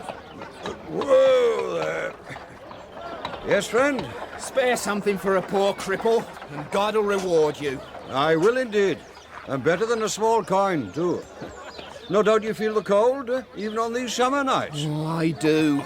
Though sometimes, if I'm lucky, I'm allowed near the King's Guard post by the city gate. I can enjoy the glow of their fire there. Here's something even better. A cloak? That'll keep the winter chill away. I can't believe it. How often often have I wished the good God had sent me such a cloak. Then say a prayer for a gentle lady who sends it to you by my hand. Good, here, boy. Up. God be with you, friend. A cloak. Lame Osborne with a fine cloak. Thank you, brother. Thank you. Don't do that. So, young sirs, I find you both together. And how is our patient this evening? Brother Cadfael, Yeah, Godric? he knows that I'm a girl. Ah. How did he make the discovery? We wrestled. Wrestled? Yes, well, he thought he was fit enough to travel, and I told him he wasn't. You goaded me. You should have had the good sense to do as you were bid, or at least the courtesy to be gentle with your friends. I wasn't rough, exactly. You hurled yourself on top of me. In fun, that's all. And anyway, you asked God for is it. Torrold. No, that's enough. So, he knows you're a girl. And what else does he know? Everything. And he's told me the only thing he didn't tell you last night, where the treasury is hidden. And now he wants to tell you. Well, go on, Torrald, tell him. It's still in the saddlebags. Hidden on a mooring chain under the first arch of the stone bridge. Down under the water out of sight. As if no one's found it. No, we should have had. Brother Cadfael, I must get it safer to Fitzalan in France without any more loss of time. And I'll take Godith with me and deliver her safe to her father. Is that what you want, Godith? Yes, as soon as he's fit to travel. Right then, well, let's see how his shoulder is progressing. We'll unwind his bandage, Godith, till it sticks. Now, let me tell you what I've been doing while you two have been swearing allegiance. What? Confirming all that you've told me. I visited your kinsman, Alf, and he bore out your story to the last detail. Seems he even found several more caltrops strewn across the path by the hut. Caltrops? Martial cruelties, my child, for scattering under the hooves of cavalry. Strewn on a woodland path? Well, why should anyone do that? To hold us by the hut, what else? Ow! I told you that it would stick. I didn't mean to hurt you, Torrald. I tried to ease it off. Oh, here. Let me. Yes, someone knew in advance what you and Nicholas were about on the road that you take, and laid his trap, waiting for you to spring it. Well, young man, you're a credit to us both. It's healing well. I'm afraid you'll have a scar there for the rest of your life. Now, hold steady. This may burn. It's my belief the king got wind of the matter and sent some of his men secretly to get the treasury. Ow! They say he's desperate for money. Perhaps. But there's evidence of only one man. One man attacked you in the hut. One horse was left to graze nearby, large and well shod. Well, the marks were clear to see. No, the thief wasn't there to fill King Stephen's coffers, but was bent on his own enrichment. Now then, lad. Is this yours? Mine? No. No Nicholas Faintry's, neither? No, that didn't belong to a poor squire. Let me see. It's a gemstone of some sort. A topaz, mounted in a silver claw. I'd say it was broken off the hilt of a dagger.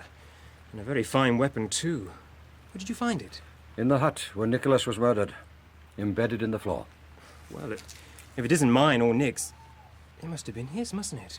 The murderer's. It's the obvious conclusion. He must have snapped off against the ground as we struggled. Then it will lead us to him. Find the dagger, and we find the murderer. Nick was a good friend to me, Brother Cadfael. And I should stay to avenge him, but... You have more pressing duties. I understand. You'll help us escape, won't you? Nothing simpler, child. All I have to do is conjure 2 good horses out of empty air, retrieve your hidden treasure for you, and see you safely into Wales. I said you were a wizard. Yes, well, What is it? Nothing. My years are playing me tricks. Well, now, Godric, we must be getting back to Vespers. Oh, and Torrald. Yes? Here's a poniard for you. It served me well in Jerusalem. May it protect you now. Thank you. I should have parted with it before, but well, it's good to give it to someone who needs it and won't disgrace it.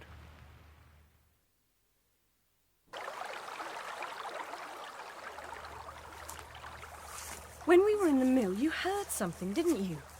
Possibly. You think someone overheard what we said? Perhaps. Well, who? A very fair evening, brother. Master Beringer. What brings you to these parts? I was enjoying the evening here by the river. And you? Brought in all the corn, have we, Godric?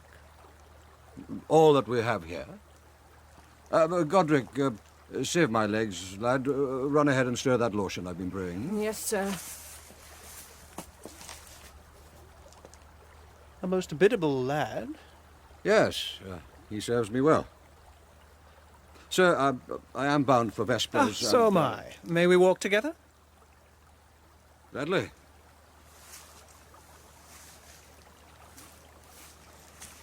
I'm in need of your skills and knowledge. Huh? Yes. I asked you the other day if you would give a request of mine fair consideration. You agreed? I did. Well, what I had in mind then was no more than a rumoured threat. Now it's a real one. I have reason to know that the king is already making plans to move on, and he's about to issue orders to commandeer for the army's use all good horses, no matter who owns them. Even the abbey stables won't be exempt. Well, that'll be bad news for Brother Prior. It's bad news for me, too. I have 4 good horses in the abbey stables, and I have no intention of allowing them all to be drafted for the king's army. 2 I can afford. How does this concern me, my lord? I turn to you for practical help. You know all this countryside. Is there a place of safety not too far away where 2 of my best horses can lie up for a few days until this roundup is over? 2 of your best horses, you say? 2, that's right. I'll not begrudge the king the others. Yes, I do know of a place. In the Long Forest. We could ride out there together at night and make the return journey on foot before morning. Excellent. Then show me the way tonight.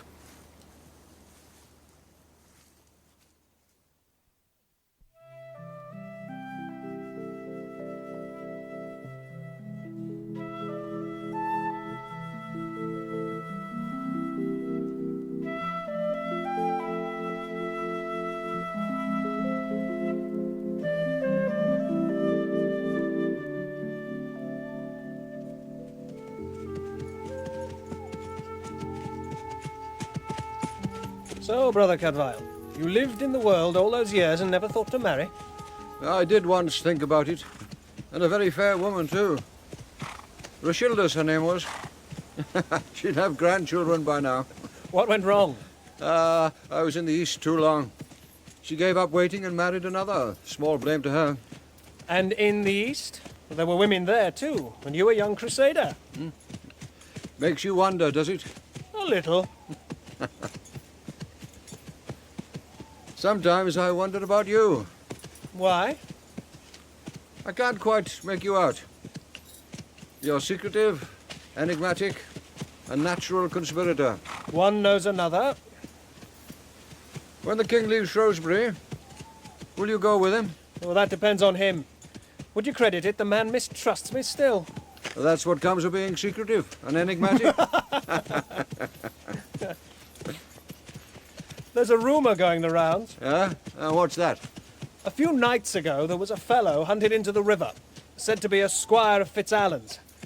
They say an archer got him in the shoulder and he went down. Next day, when they caught a riderless horse, a good saddle horse, they naturally took it to be his. And? Then, if you'll believe it, they rounded up another riderless horse running loose up on the heathland. And what did they make of that? They're thinking the youth was a single bodyguard sent out from the castle with 2 horses when the assault came to pick up Aidan's daughter from wherever she was hidden and escape with her across the border into Wales.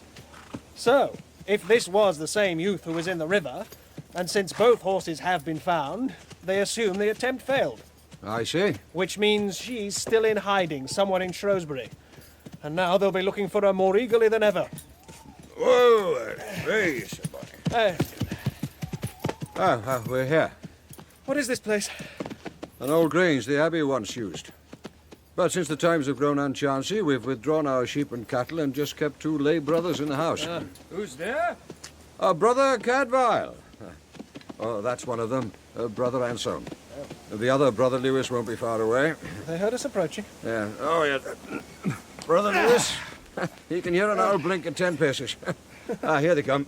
Why, What, old comrade, is it you? It is. Look, Brother Lewis, it's Brother Cadfael come to see us. Oh, it's a pleasure to see a known face. But we hardly expected you in the middle of the night. I had my knife at the ready.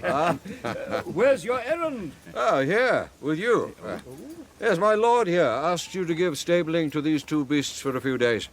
And keep them out of the public eye. Willingly. Oh, it's a long while since the stable here had such beauties in it. Indeed. You must surrender them to no one but myself or Brother Cadfael. That's understood, my lord.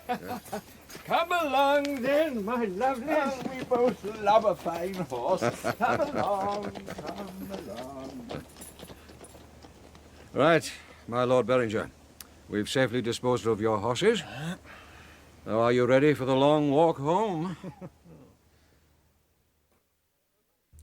So, Brother Cadfael, you think this Master Beringer overheard what we were saying yesterday? Well, I'm sure of it. Certainly that you and Godith here are planning to escape into Wales with the treasury. But I don't understand. Why should Hugh, of all people, provide us with 2 good saddle horses for the journey? That doesn't make sense. I lay awake half the night thinking about that, too. And? Several possibilities occurred to me. Shall I start with the worst one first? Go on. Beringer is Faintree's murderer. He somehow got wind of the fact that Torrold and Faintree were escaping that night with the treasury, set his trap and waited in ambush in the hut. But who'd have told him? Only members of FitzAlan's council knew of the plan. And Edric Flesher. But his allegiance is beyond question. And theirs. Most of them gave their lives in that battle. All I know is that Beringer is one of nature's conspirators. Had he failed in his purpose the first time, he'd be scheming to try again. Now, suppose at this time he sees a means of gaining 3 prizes in one. 3? Why? First, to obtain the treasure. For his own enrichment? Oh, yes. And second, to place Aidan, his daughter, in King Stephen's hands as a hostage against her father's return. And third? To dispose of the one surviving witness to his earlier crime. Me. Exactly. And what better way of doing it? Than providing us with 2 horses, allowing us to recover the treasury from its hiding place in the river, and waiting where the horses are stable till I and Godith and the treasury fall neatly into his hands. At one stroke. It has the ring of truth about it. But for one thing. And that is? I have no great love for Hugh Beringer, but a murderer. If he can provide the king with the treasury and you 2 as hostages, his favoured place with Stephen would be assured. And we are losers either way. However, there is another possibility. What's that? That Beringer's a man of honour who's prepared to let you both go, provided he can recover the treasure for the king. I'd dearly like to believe it. Yes, me too. The question is, are we prepared to stake our lives on it? Have we any choice? No, not really. When Stephen's men come to collect their tithe of food and horses, and they'll surely do so soon, they'll leave no stone unturned. You must both be away by then. Brother Cadfael, much though I love Godith and hold my own life dear, I have a sworn duty to protect that treasure. You surely can't expect me to surrender it without a fight. I don't. What? I think we must play Master Beringer at his own game. And if we succeed, you can be off into Wales with both your treasures, and he'll be left empty-handed. You have a plan? It's not without its dangers. Tell us.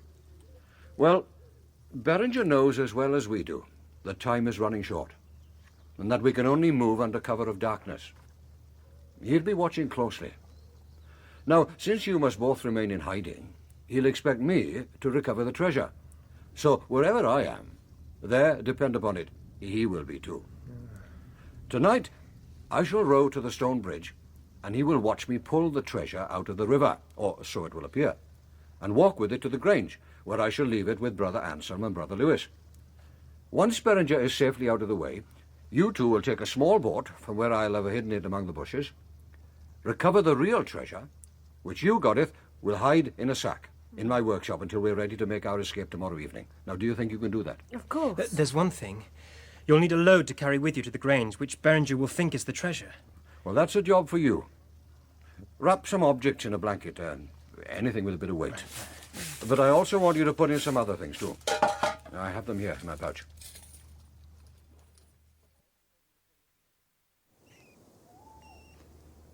Who's there? Brother Cadfael. Oh, God bless you, brother. What's this? 2 visits in as many nights?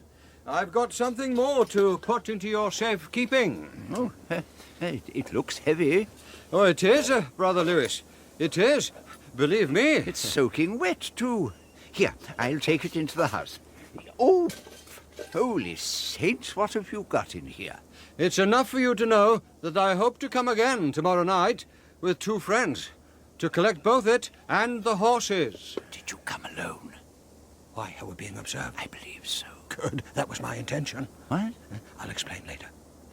Come along, then. Let's get the bundle stowed. Right. I need to be back in time for matins. Make fast the gates. And see to it that no one enters or leaves the abbey. What is this noise? Good morning, Brother Prior. By what right do you disturb the peace of the abbey? We come in King Stephen's name, and require a tithe of your stores for His Grace's necessary provision, also all of your serviceable horses. But surely the abbey is exempt from such a tithe. His Grace is of no mind to extend any privileges to the abbey. Well, no doubt we shall weather it. I am also commanded to search everywhere for the girl, Godith, daughter of the traitor Edene, who is thought to be still in hiding. A girl within these precincts? Hardly. These are my orders, Brother Prior. I'm sorry. Then make your search. Oh, we shall, and thoroughly. You men, come with me. Who's there? It's me, Thorold. Come in. The king's men are everywhere. Where's Godith? I don't know. What? I overslept a little, I'm sorry. After my exertions of last night, and by the time I got here to warn her, she was gone. Where? I've no idea. But Thorold, she must be safe, or they'd have called off the search by now. And the treasure? You left it here last night. Just as you instructed. Then she must have taken it with her. But where? Quickly, slip under that bedding Come with me. and lie still. Open up in the king's name. Brother Cadfael. Well, well. Master Cursell, you're up bright and early this morning. Search if you wish, though I doubt you'll find any horses. Brother Cadfael, what happened outside the town walls? The hangings? Yes? I tried to intercede, but there was nothing I could do. The king was intransigent. I understand. There are some things a soldier shouldn't be called upon to do.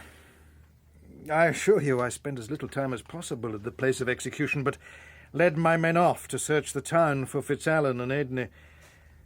The whole ugly business was lent dignity only by your presence and that of Mistress Seward. Well, thank you. There was little enough that I could do.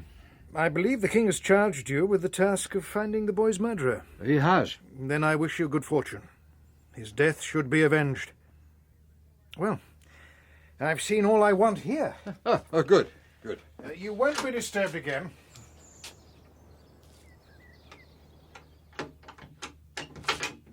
All right, you can come out now. I couldn't get my breath under there. I thought your last moment had come. Me too. For the 3rd time this morning. They started combing the riverbank at first light. 6 men and an officer riding. Then they came towards the old mill and I had to make a run for it. That was the first time. And the second? A little later, as I swam the brook. I could have sworn the officer, the same officer, had seen me then. It even seemed he'd lifted his bridle hand to me a fraction. But I looked again, once I was safe across and hidden in a haystack, and he'd turned and was riding away. What did he look like, this officer? I only saw him from a distance, but he was thin-faced and he... Of course. It was Berenger, wasn't it? I should have recognized him from last night. And he was wishing you Godspeed. Oh, take heart, Thorold. It seems all is still running as we planned. Except... Yes. Where's Godith?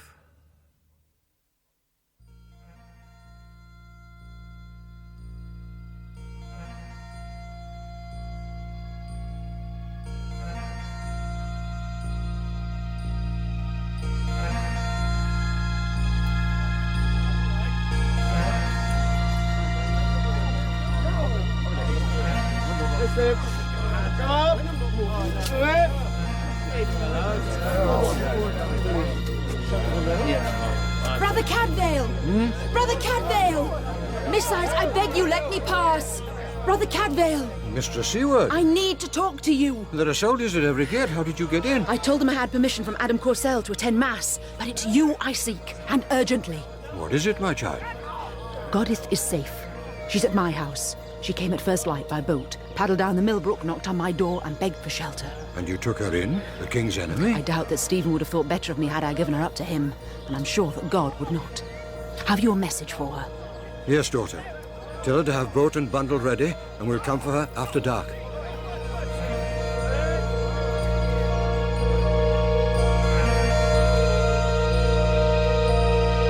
Then she's safe. Yes, thank God. With Aileen Seward. You breed fine women here in Salop. I know. Now listen. The soldiers have finished their search, so rest in here. Get as much sleep as you can. And you? I must go back to the dortoir with the others. I'll come for you when the time is right. Then what? We can't just march out of the gatehouse. There's no need. There's a small parish door that opens onto the foregate. It's never closed. I'll let you out there when the time comes. What about the porter? Oh, you won't pay much attention to a solitary citizen making late for home. And once I'm clear? It's only a short walk to Aileen Seward's house. The boat is hidden there. Collect Godith and the treasure and row back to where the water flows from the mill pond and into the brook. I'll be waiting for you there. Then it's on foot to the Grange. Brother Cadfael, is it you? It is. There, Brother Anselm, I told you. He said it would be tonight. I'll fetch the horses. Well, Brother Lewis. I heard you coming. We are still being observed. Good. Things grow rough your way, so we've heard. Rough enough. I'd wish my friends were out of it. Most of all these two. Oh, Brother Lewis, this is Fulk Hayden, his daughter, and this is Fitzallen's squire. Now, we've put some food together for their journey, and Brother Anselm's fetching the horses now. They're both saddled and ready. I thank you with all my heart. Oh, God love you, child. What should a decent man do when a young woman's threatened but see her safe out of trouble, and her young man with her? Have you got the baggage? Yes, I have it here. And here are the horses. Ah, excellent, excellent. Well, Godith, Thorold, it's time that you were on your way. Yes. And give my love to Wales. Halt as you stand! What? Turn around slowly, and keep your hands visible for the lady's sake. My men have their arrows trained on her.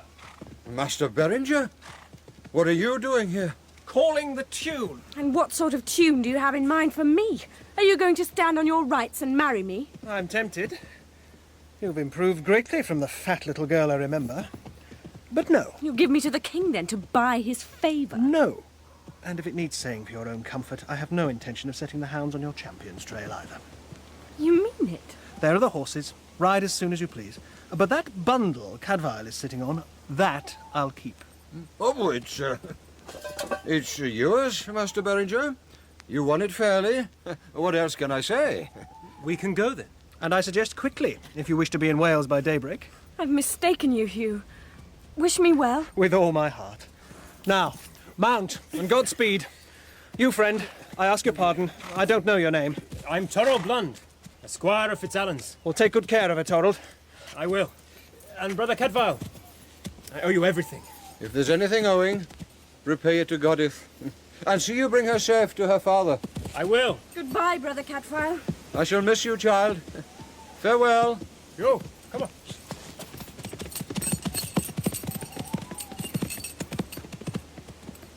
She'll never come to her father a virgin. Ah, there are priests enough between here and Normandy.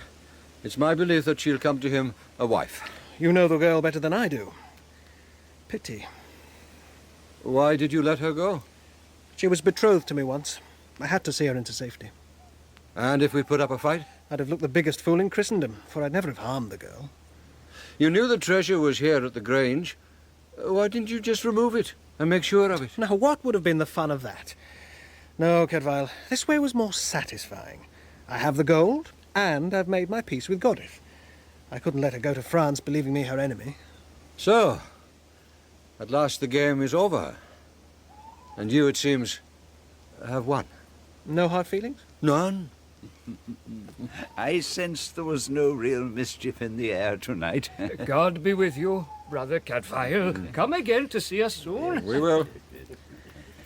Right then, Cadfael. My mount is sturdy enough to bear a second passenger. Ride with me to the Abbey, and we'll take this bundle to your hut and open it at our leisure. I trust you've no objection. No, friend. None at all.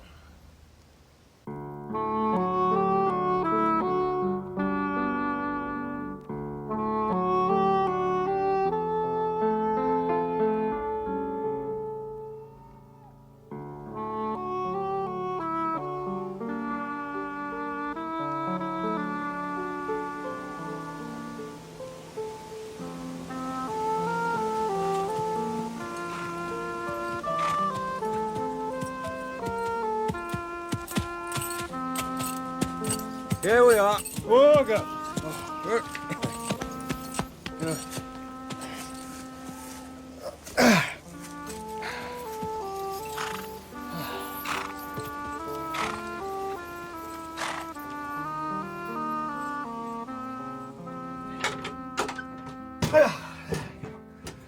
Oh, it's heavy.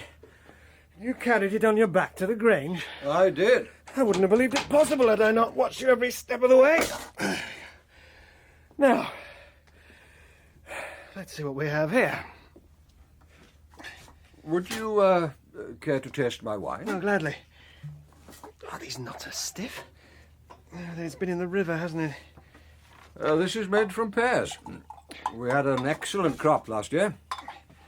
I think you'll find it to your liking. Oh, thank you. Here. I drink to your better success against all opponents but Hugh Beringer. Yes, it is good. Now, nearly done. There.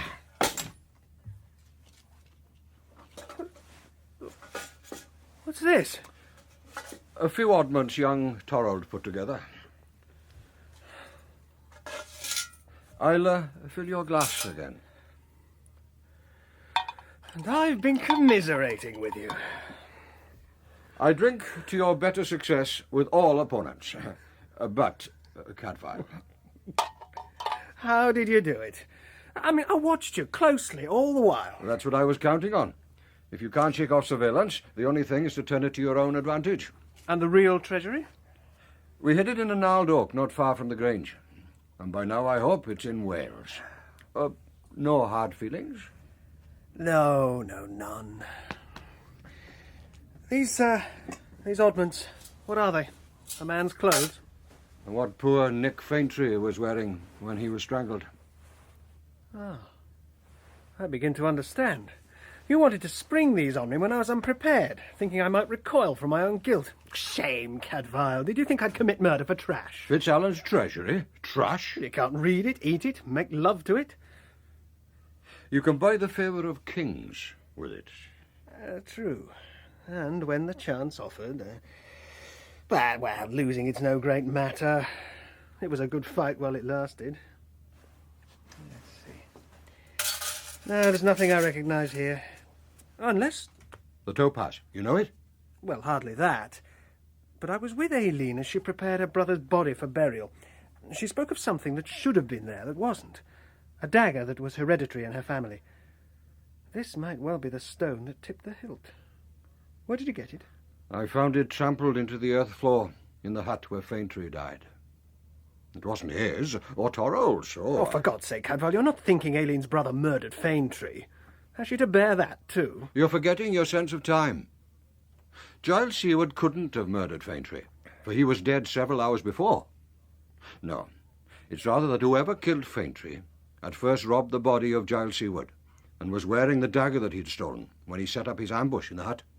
Which means the murderer was present at the executions. Aye, but left before the grisly work was ended, for it went on into the night.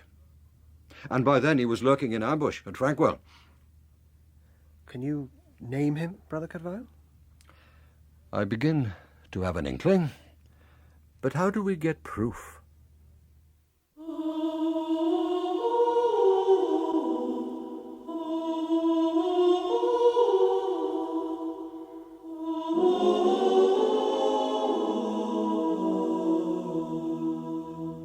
Brother Cadfael! Ah, Brother Prior. There's news. King Stephen's army is about to march south towards Worcester. The king himself, with his personal guard, is to spend 2 nights here in the castle before he follows after. It seems he is disposed to forget any remaining grudges, for this Tuesday evening he has invited myself and Abbot Heribert to his table. Excellent news, brother. But how does this concern me? It seems a servant is required, and I have persuaded Father Abbot that this task should fall to you. You coped with the matter of the mass burial, even talked with the king concerning the unlicensed death.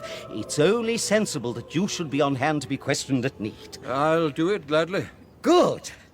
Now, come with me. There are some errands to be run in the town.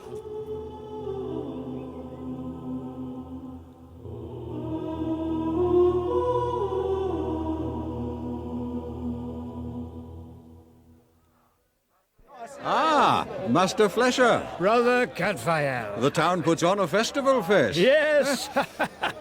Not so much in the king's honour, though, more to celebrate his early departure. What news of Godith? She's safe away. Oh, tell Petronilla that I'll call and see her soon. God bless you, brother.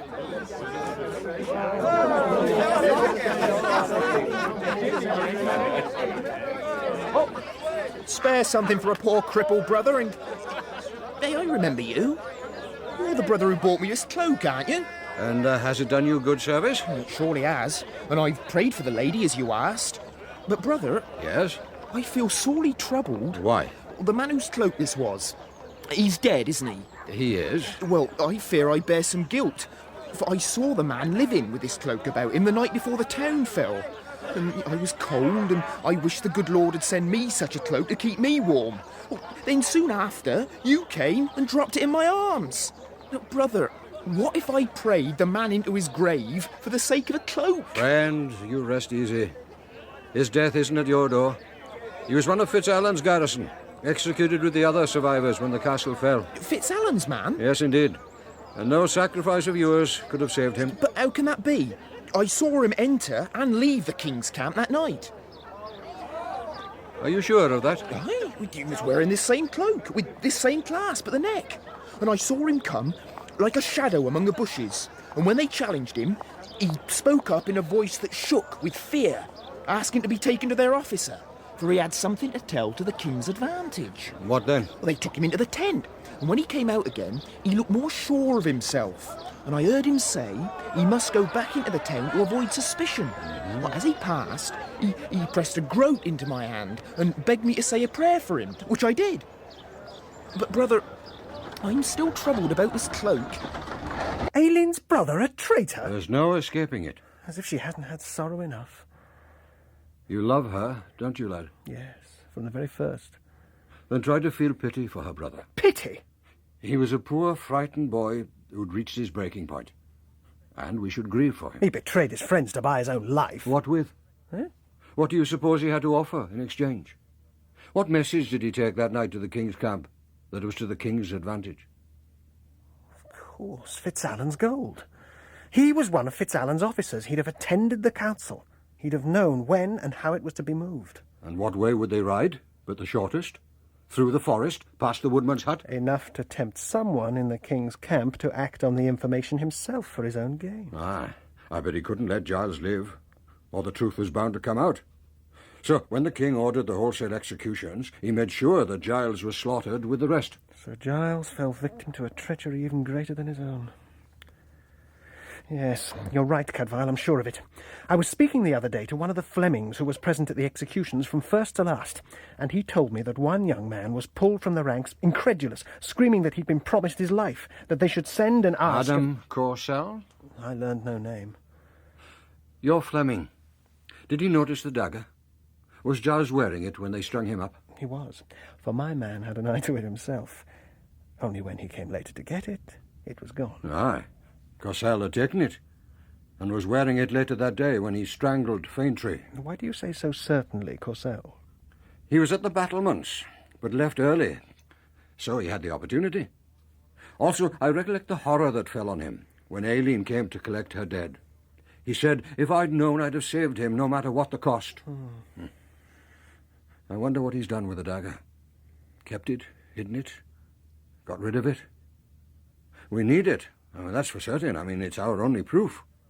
Without it, we can never bring Corsell to book. Cadfael, there's to be no trial. Huh? No trial. It's enough that Aileen mourns her brother. We must let her go on thinking he held to his choice, however mistaken, with honour to the end. Well, I understand your preoccupation, and I sympathise with it, but Nicholas Faintree mustn't lie uneasy for want of justice. Nor will he. That I promise. For Aileen's honour is both our weakness and our strength. Corsell wants high office with the king, and he wants Aileen as well. Where would he stand with either if the truth came out? No, he'll be as loath as we are for this murder to come to trial. What are you scheming? You'll see. At the king's table. Tonight.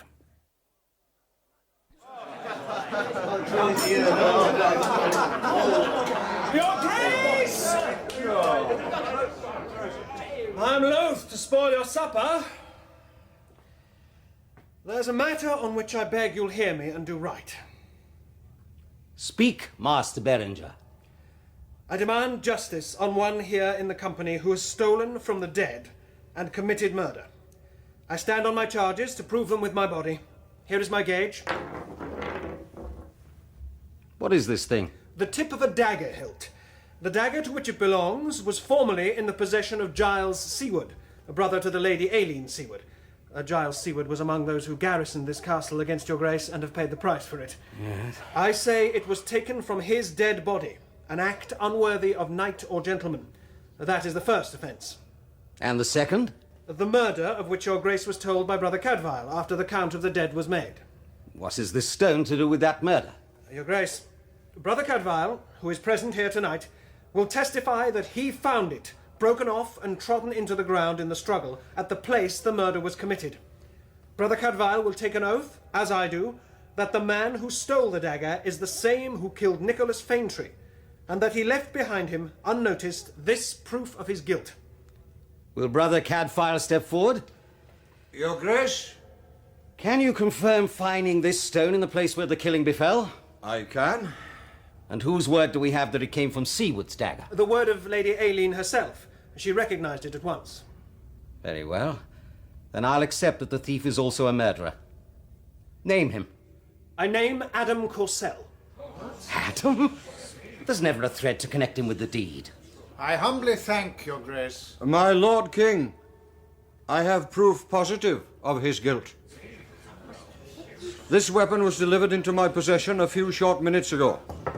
I pray you to match dagger and stone together with your own hands. Yes. There's no doubt they belong. How did you come by this?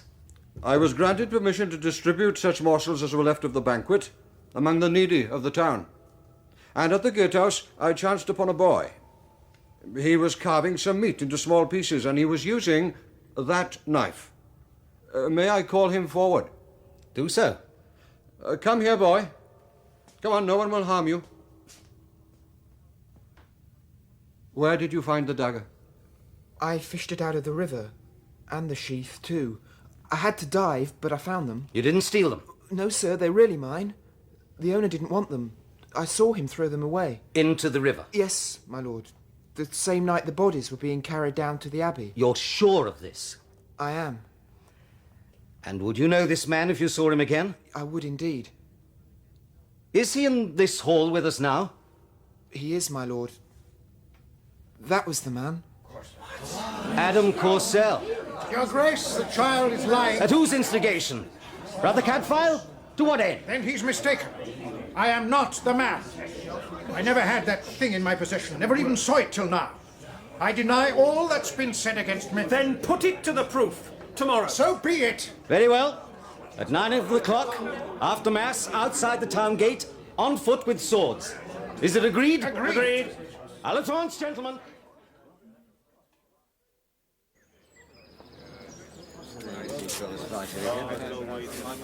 You? Oh, good morning, Brother Cadfael. I knew you wouldn't fail me. I'm excused all duties until the matter is resolved. That may take some time. Aye, he has weight, height, reach, all on his side. In my shoes, you'd have done the same, and you know it. Oh, no, I wouldn't. Not on the guests of an old fool like myself. Cadfael, I know that you're not wrong. Hugh, I can't regret what you're doing. And my arm will be seconding yours. Yes, well, no mention of this to Aileen until it's over. One way or the other. Depend on it. Never a word.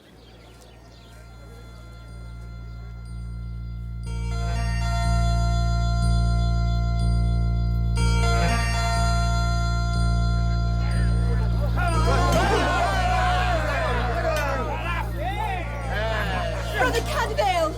Brother Cadvale! Aileen, child, you shouldn't be here. Is it true what they're saying?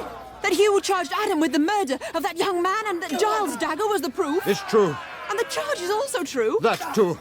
But go now. You shouldn't look at this. I'll not go tamely away and leave him. I didn't know it till now. But I love him, Brother Cadvale. Yes, child. So do I. He's only half the other size. How could you let him do it? How could I prevent him? I can't see. Girl, it's better that he doesn't see you now. Is he hurt? No. Cossel is down. His sword's broken off at the hilt. What now? Cossel must fight on with just his dagger. What's happening? I can't see. Hill's put down his own sword. They're both fighting with daggers. Oh, he's mad. He gained the advantage and now he's thrown it away. Cossel has snatched Hill's discarded sword. So he can kill Hugh at his leisure. Oh, well done, boy! They're struggling on the ground. One of them is rising. Oh, my darling girl! It's Hugh! It's Hugh!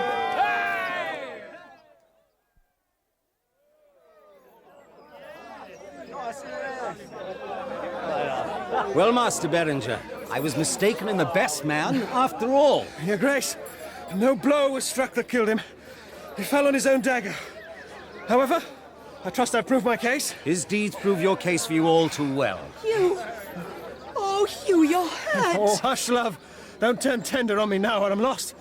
But lend me your arm to lean on like a good wife should before I fall flat at the king's feet. Young man, you've robbed me of an able deputy sheriff, however foul a fighter. What if I appoint you in his place?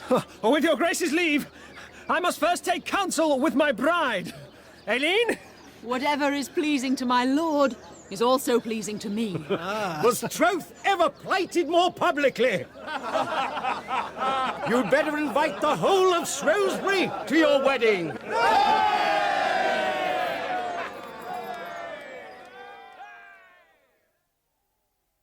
Hugh? Huh? Oh, Cadver, come in. I've brought you a pot of goose grease for your wounds. Grazes, that's all. Oh, and this. Giles Seward's dagger. Miraculously repaired. Brother Oswald is a skilled silversmith. It's his gift and mine to your lady. I thank you both. So, at last it's over. Yes. But it isn't justice, is it? And between us we've forced into the daylight the truth of one man's sins. It covered up the truth of another's. Hugh, justice is only half the tale. From the highest to the lowest extreme of a man's scope, wherever justice can reach him, so can God's good grace. Tonight at Compline, I shall pray for the soul of Adam Cossel. For every man cut down without time for repentance is truly one corpse too many. In One Corpse Too Many, the cast was Brother Cadvale, Glyn Houston, Goddess Aidney, Jane Slavin, King Stephen, Richard Tate, and Gilbert Prescott, John Moffat. Adam Corsell, Geoffrey Whitehead, Aileen Seaward, Joan Walker, Hugh Berenger, Ken Cumberledge, and Edric Flesher, Brian Miller. Petronilla Flesher, Dilys Lay, Torald Blund, Paul Downing, Lame Osborne and Boy, Ian Target, Brother Oswald, David Googe. Other parts were played by members of the cast. One Corpse Too Many was written by Ellis Peters and dramatised by Alan Downer. The play was directed by Jerry Jones.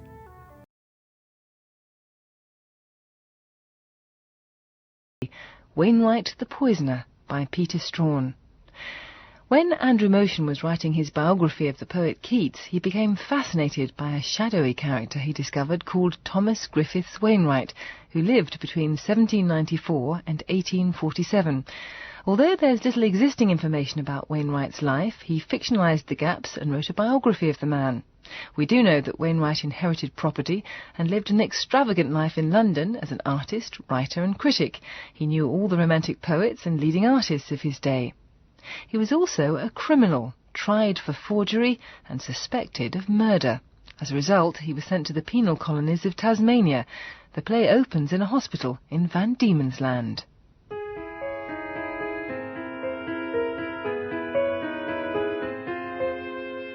Wainwright the Poisoner by Peter Strawn, based on the biography by Andrew Motion.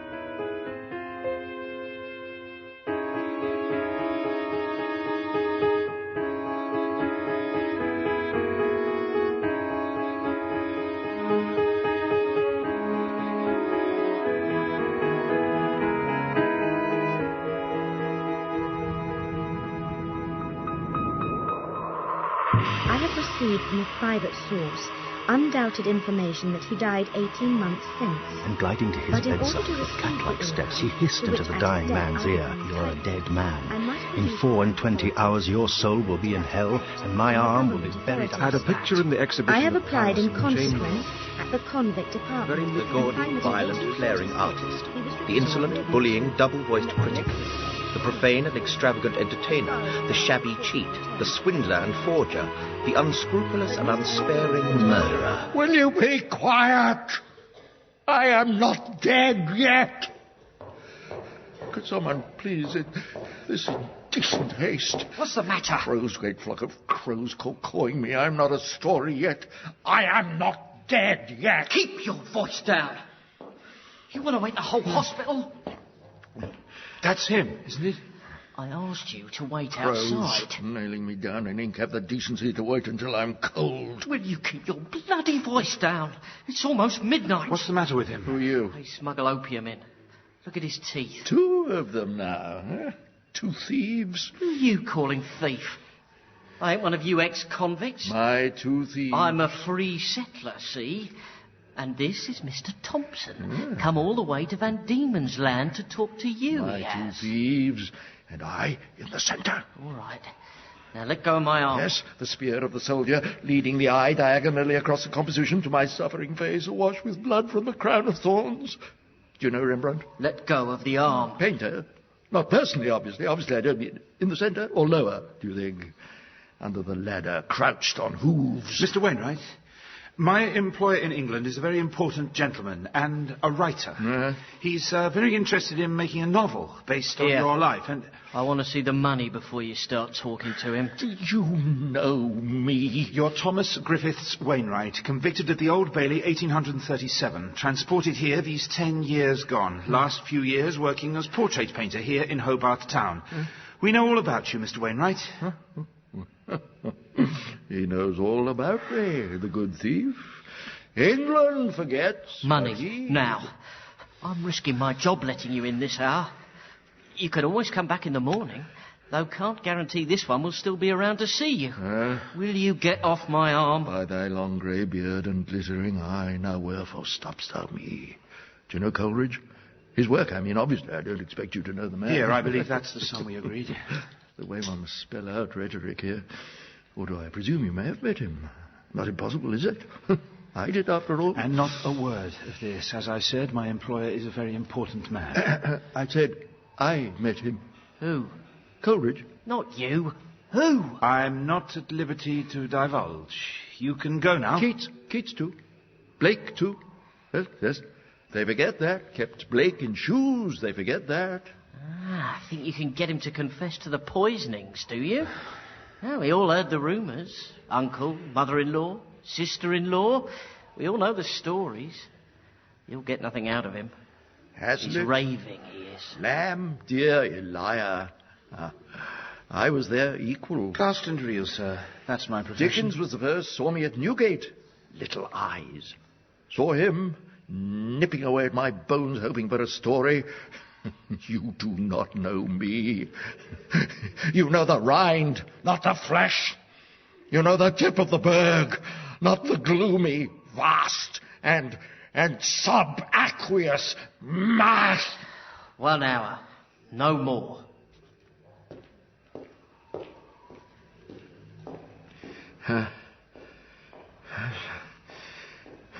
Only my good thief left. Why come so far? My employer is interested in certain unanswered questions about your life. He is a great searcher for the truth. Caw. And you are dying, and I think you want to confess. Until my ghastly tale is told, this heart within me burns. I did it. What did you say? Mr. Wainwright, what did you say? Is that what you came to hear? I did it all for beauty. I want you to talk to me, Mr. Wainwright. I think there is something you want to tell me. This is my job, sir, and in my experience, when the end is upon him, there is always something a man wants to tell you. So many things, so many versions. I see them all the time. So many versions, like paintings. A dead body. Go on, Mr. Wainwright. A dead body? A group portrait. Perhaps a single candle, do you think? Bottom right of composition, casting flickering shadows. Chiaroscuro. Rich umber tones around the bed. A young man and his uncle. Delicate brushwork around the beard. And the dead body. Who's the body? Wainwright. Who's the body? Midnight. Cast and real. Pay your last. Cast and real.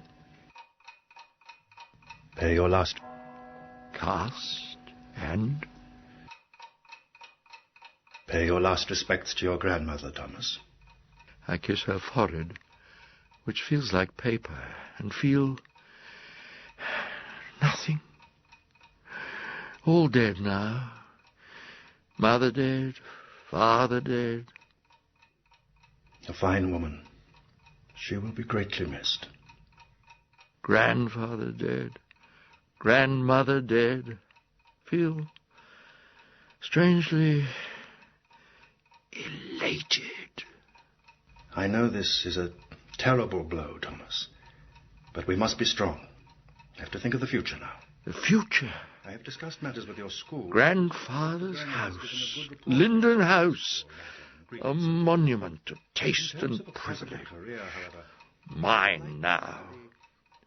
Library, conservatory, glasshouse, stable block, mine now. The aptitude you have shown for painting and the like.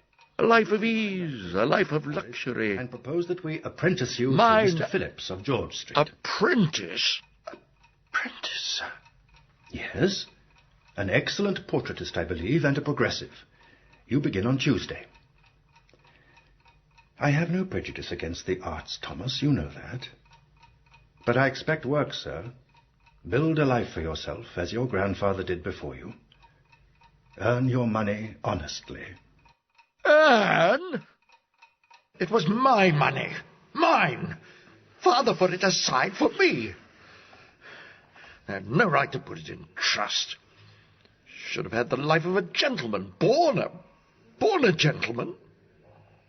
Expected to be grateful for the little trickle they allowed me. Had to mix colours. Clean brushes for that dullard Phillips. It seems most unfair, Mr. Wainwright. Awful pedant. Ridiculous insistence on intellect. No time for imagination. Said he found Giotto excessive. Dullard. Enough to build resentment in any man. Excessive. You seek that. Imagination, mysteries, Poetry? Oh, read them all. Wordsworth, sublime Wordsworth. Shelley, and Byron, of course. Painted his portrait at Phillips. Turned almost to profile in cloak, I think. Yes, I wonder if we could forget about that for now. Never forget Byron. Learned a most valuable lesson, a secret. Come closer. I must tell you this. What is it? Nothing is as it seems, Your Lordship. I have tried to invest the physical with the inner, as it were, to allow a certain blurring of the material and the imagined. I'm attempting, Your Lordship, if I may make so bold, to follow your own lead, with paint, of course, rather than pen. I'm a disciple of Fuseli, you see, and in his 6 lectures, the professor notes that in relation to Michelangelo... The nose. Your Lordship? The nose. Change it. Looks enormous. Of course, Your Lordship, but... As I was saying... The gloves. Which gloves, Lord Byron? Your gloves. Yellow ones you wore this morning. Oh, yes, Your Lordship. Devilish good gloves. Oh, Your Lordship is too kind. If you do me the honour of accepting them as a token of my... I don't think so. Detest the smell of paint. Good day, sir. Your Lordship. What the devil were you thinking of, Wainwright? Prattling onto his lordship, offering him your gloves, for God's sake. You offend, sir, where you should flatter. Why should I flatter him, Phillips? I'm not his servant, I'm a gentleman, and expect to be treated. I'm a gentleman. You're an apprentice painter, sir, and his lordship is... A buffoon. A terrible buffoon of a man. The poetry, I grant you. But the man... Nothing is as it seems. How could I stay with Phillips, then? How could I paint the externals, knowing they were illusion? It was the insides, you see. That was what had to be presented. The visions from within. Extreme states. You quit your apprenticeship, Mr. Wainwright. Joined the army. Blame Byron for that. Very fine uniform, I remember. White lace binding on the hat. Delicious breeches. I sought experience, you see. Extreme states. Yes, blame Byron. Why not? Someone must always be blamed, isn't that so? We know that, don't we? My good thief. Proud. Furiously proud. Couldn't suffer such slights. The way he looked through me. As if I was... As if you were what? Nothing. As if I was nothing. Which... Captain Wainwright! Stop that man! Stop it, damn it! Which I am. Which we are. All of us. Nothing. Have you ever seen a man cut open? No, I don't think I have. Have you? If you cut them in just the right way, say with a bayonet, the innards spill, and there's such a cavity, such an emptiness inside them. First man murdered. Stop that man! The murdered man, was he in London? Ireland. The 16th Foot Brigade. They caught him stealing from the barracks. An Irishman. I shot over his head, but he kept running. They caught him, and he pulled a knife, and they... I remember there was snow on the ground. Nearly Christmas, I think. And all his guts in the snow. And I looked inside. And there was nothing. I stood looking into him for some time. Wouldn't move. Captain comes over to me, and I can't move. They're shaking me, and asks me, "What the devil's the matter with you?" Forger, the unscrupulous and unsparing murderer. Nothing. Nothing. Nothing.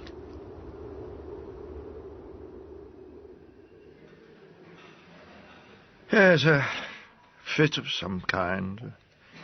Extreme melancholia, perhaps. I was a sensitive youth. Sold my commission, and home to Uncle, where I was nursed by my childhood friend. Gentle. Eliza? Lie still. I'm here. How long have I slept? All morning. Drink this. The doctor said it will help. I dreamt my mind. My mind was all valleys and mountains and flooded, all underwater. I could see it all underwater. You're sleeping too much, Thomas. You should take a stroll in the garden this afternoon. You shouldn't be here. Why ever not? Your uncle is too old to care for You shouldn't think... I'm not your responsibility, Eliza. You are an old and dear friend. The very idea I of have nothing leaving to you... offer you. I've left my apprenticeship. I've resigned my commission. When Grandfather was my age, he had his own journal. I think I'm destined for failure. Don't be angry with me. I am angry with you. You should be ashamed. Look at your home. The grounds here. It isn't mine. It will be. You have money. In trust. Still, it is yours.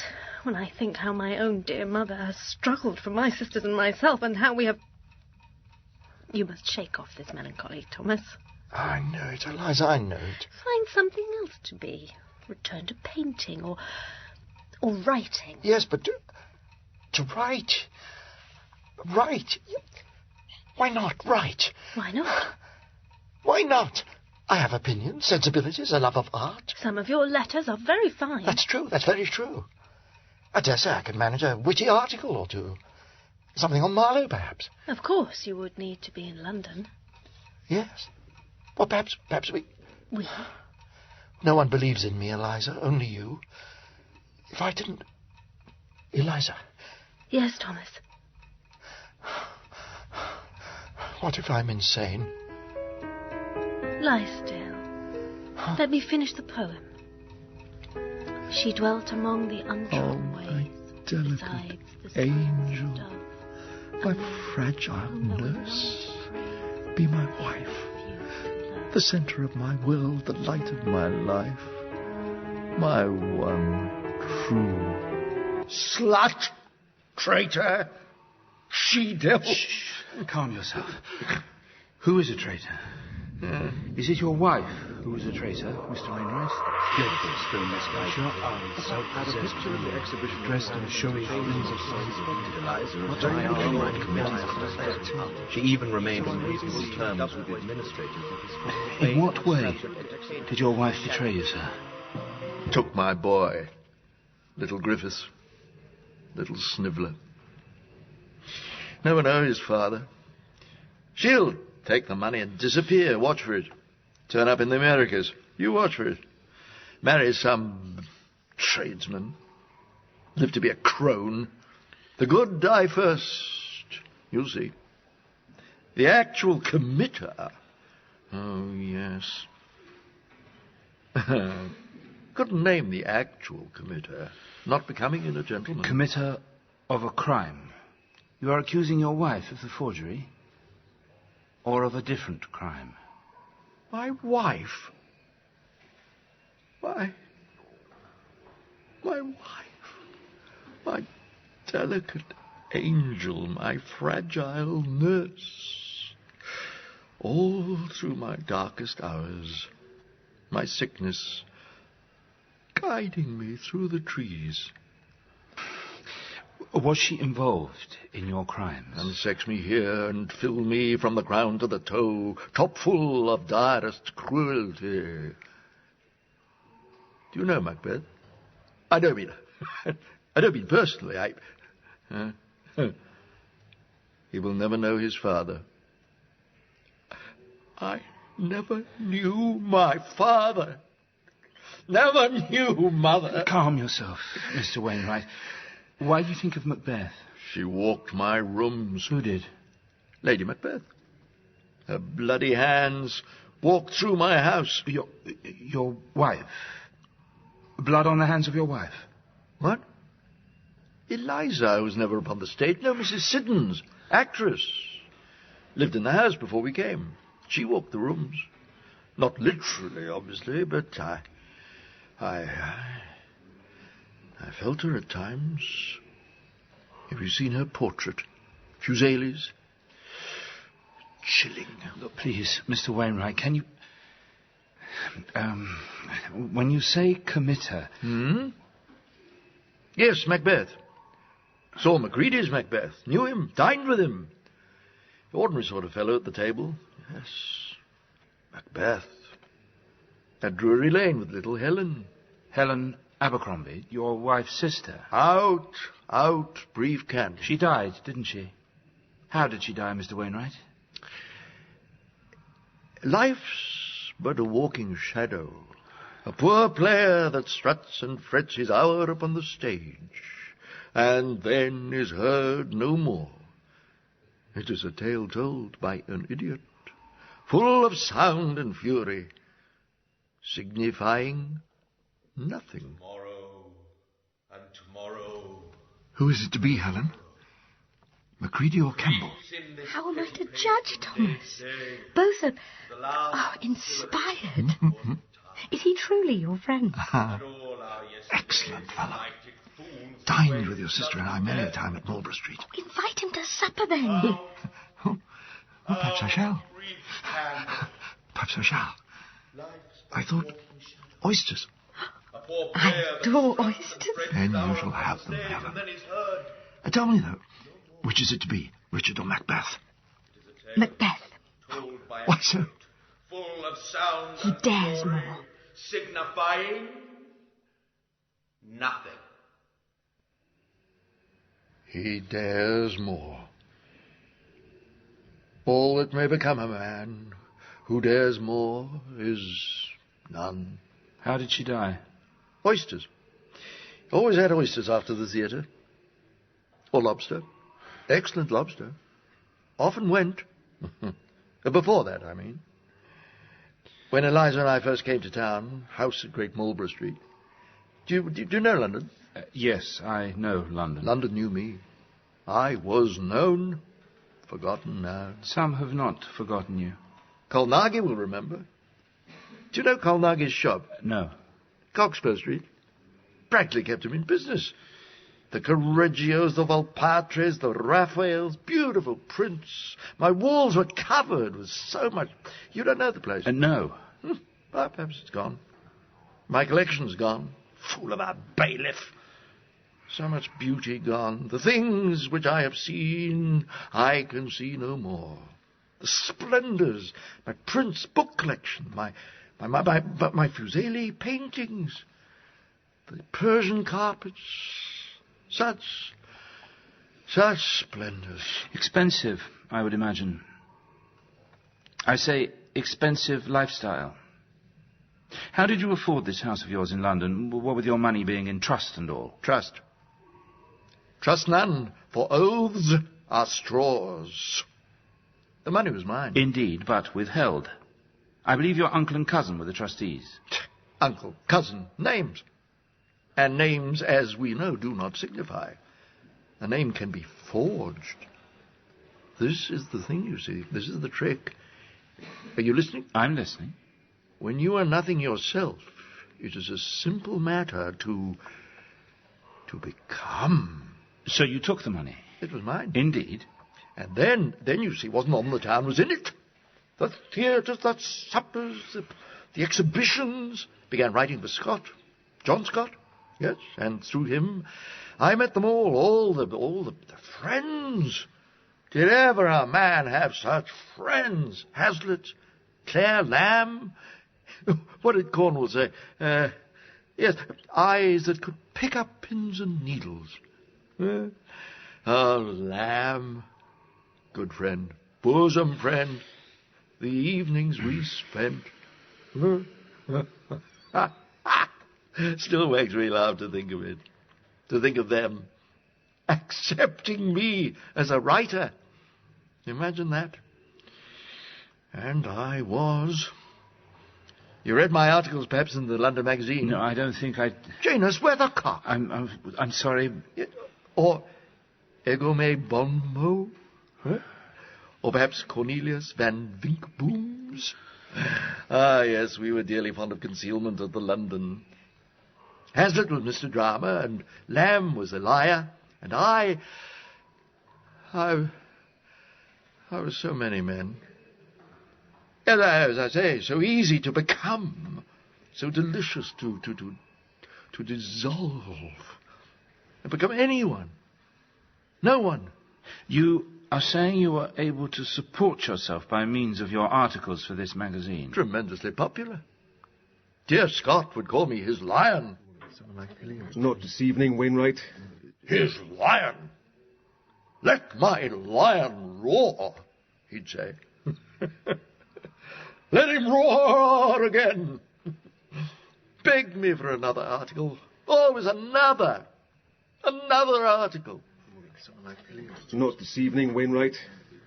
Let me enjoy my meal. Of course.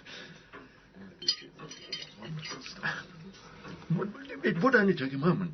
However, I have the article next door. I'm sure you would... Thomas. A little thing upon the Elizabethans.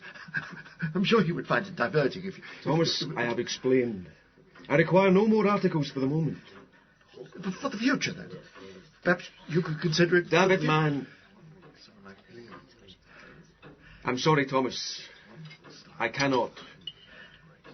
I have my readership to think of, and times are changing. I have been fond of your articles, you know that. Yes. But my subscribers require a greater degree of... Your frivolity is... Frivolity? The frivolity, sir, is a mask. I would hope that you Scott, at least would... A mask may tell you more than a face. I would hope that you at least would see that.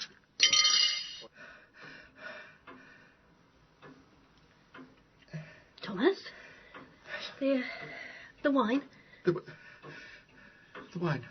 Yes, let me go and see what keeps Alice. Excuse us, gentlemen.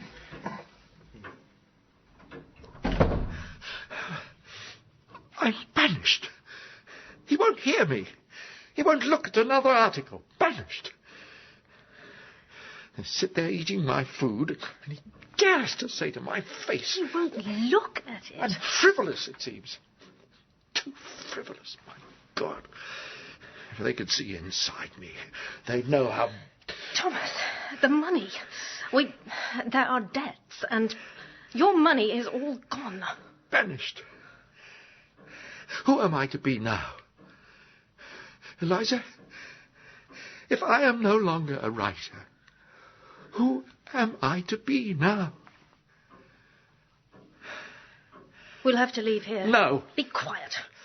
We'll have to leave here. We cannot afford to stay. And go where? You have a home. A beautiful home. Take me to it. Linden House isn't mine. Yes, but it will be. Your uncle cannot live forever.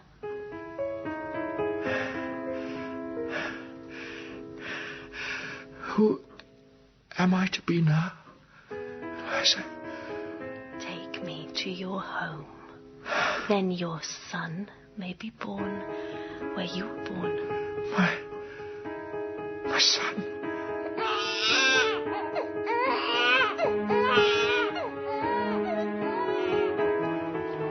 Linden House. Dreamed of it all those years. Uncle took us in. Oh, to be home again. Such moving times. My son-born little Griffiths, joy of our lives. Will someone take this snivelling creature away? But Uncle, poor Uncle, as one life arrived, another departed.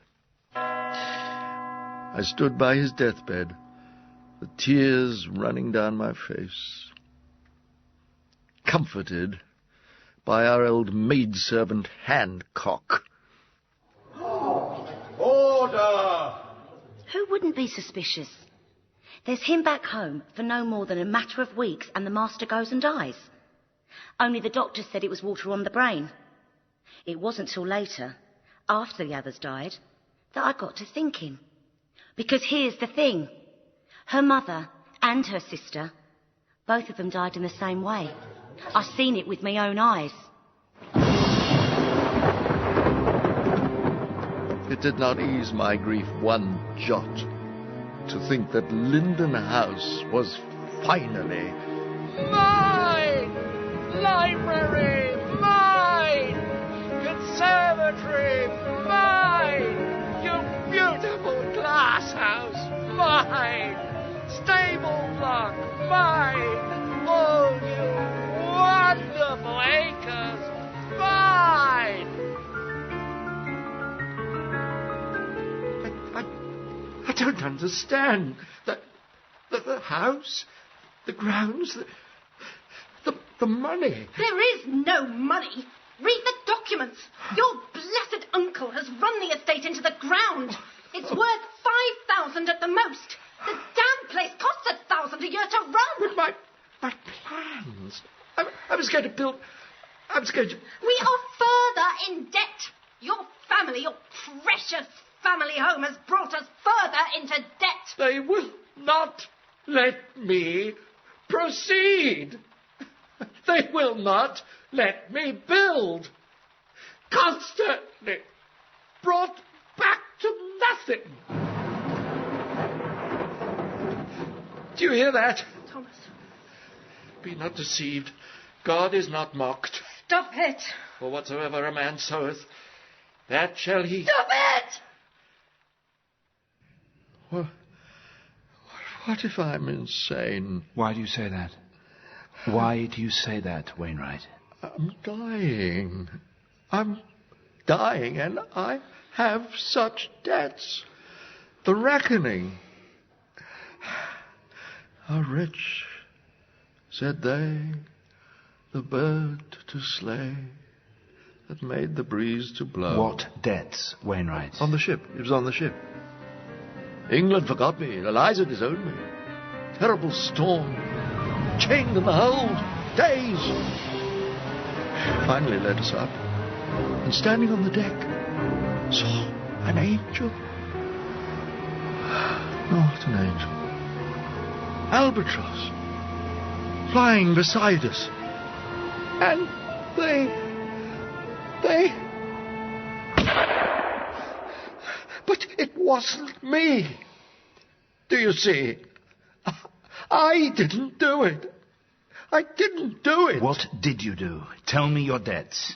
Sharpers. Sharpers? Moneylender. Sharpers. Owed thousands. Mortgaged the house. Desperate state. But still was generous. They forget that. Took in Eliza's mother and her sisters. Crippled as I was, took on the burden. They forget that. Couldn't see them out on the street. Those sweet girls. That kind old woman. Didn't I beg you? Didn't I implore you not to marry him? Mother. Maniac. Spending thousands on his blessed pictures. On his clothes, the coxcomb. Now look where he's brought you. They will send bailiffs. You know that, don't you? Eliza, dearest. The shame of it. Bailiffs in your own home. And what good will your pictures do you then, I wonder? Eliza, dearest, silence your mother. Mother, I will not have you... Your own sisters. To neglect your own sisters. Can you eat your blessed prince? Can you eat the coxcomb's shirts? Control yourself, madam. The fine gentleman. Unable to provide for his own family. That poor child upstairs. Do you once spare a thought for the poor child? Leave that, madam, or as God is my witness, I might find myself inclined to take you outside, tie you to a tree, and thrash you unconscious. Thomas! Apologise! Come back here, monster! Devil! Oh. Calm. Thomas? Helen, did not see you there. I'm sorry for what my mother says, Thomas. I'm truly sorry. Indeed. You don't share her opinion of me, then? Mother doesn't understand the artistic temperament. And you? It means so much for me to be here, Thomas. With you. Your books, your prints, to be surrounded by so much. It is thrilling. I know these are difficult times for you. If I can help in any way. You come of age soon, Helen. Am I correct? In a month's time. My sweet little Helen will become a woman. Walk with me, child. Let us converse. Mother. Oh, get out. Peace, Mother, peace. I have come to apologize. The strain of the current situation. You have no one to blame for that but yourself. Indeed. Eliza said you felt unwell. Is it any wonder? My nerves are in shreds after your vicious attack. Then let me make amends. See, I brought you some broth. Rest yourself, and in the morning we shall discuss our future course of action. Whatever direction you and Eliza give, I will endeavour to follow. I suppose I might manage a little broth. Oh, good. Take it when it's hot.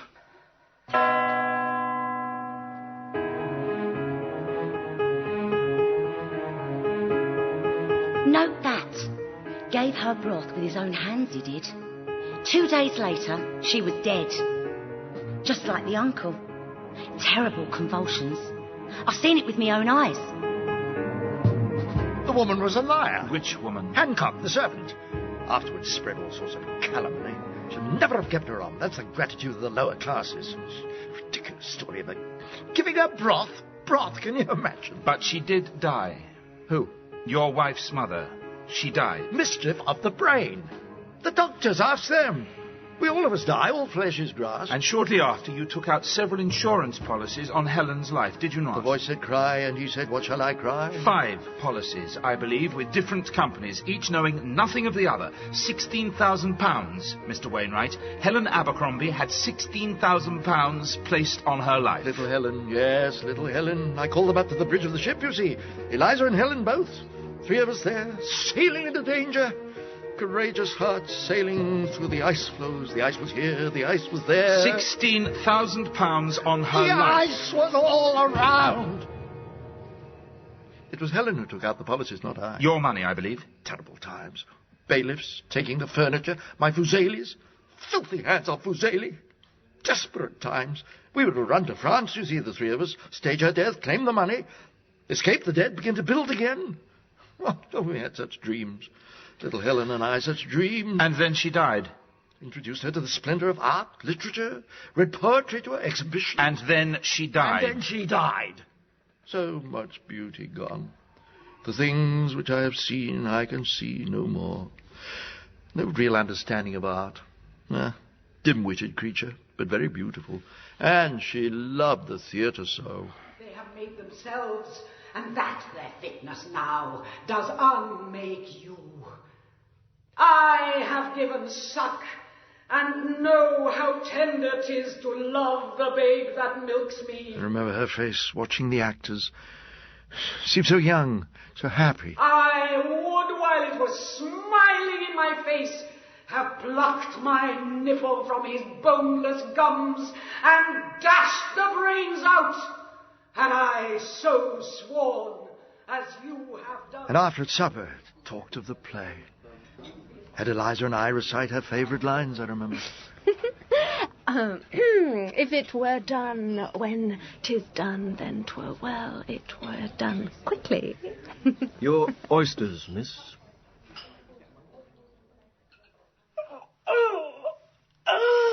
Can't you give her anything, Doctor? I'm puzzled, I must confess. At first I thought her stomach was chilled, but she seems to worsen daily. Damned oysters. Perhaps. Give her another camphor pill and continue with the black draughts. Yes. I'll come back tomorrow. Good day, sir. Eliza. Yes, sister.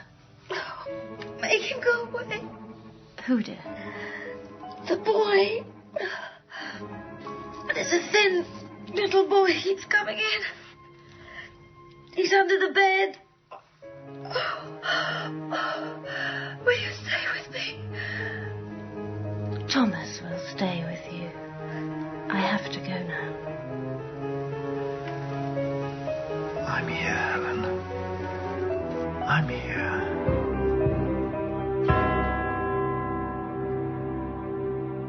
On the last day, a Tuesday it was, he gave her some powder in jelly. Calm her stomach, he said. Then him and the mistress went out for a walk. An hour later, the poor girl was dying.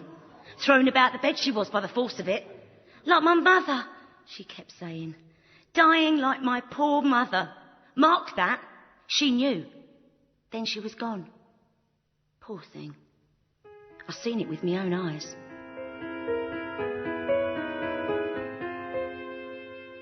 I have to say I don't remember prescribing anything in powder form.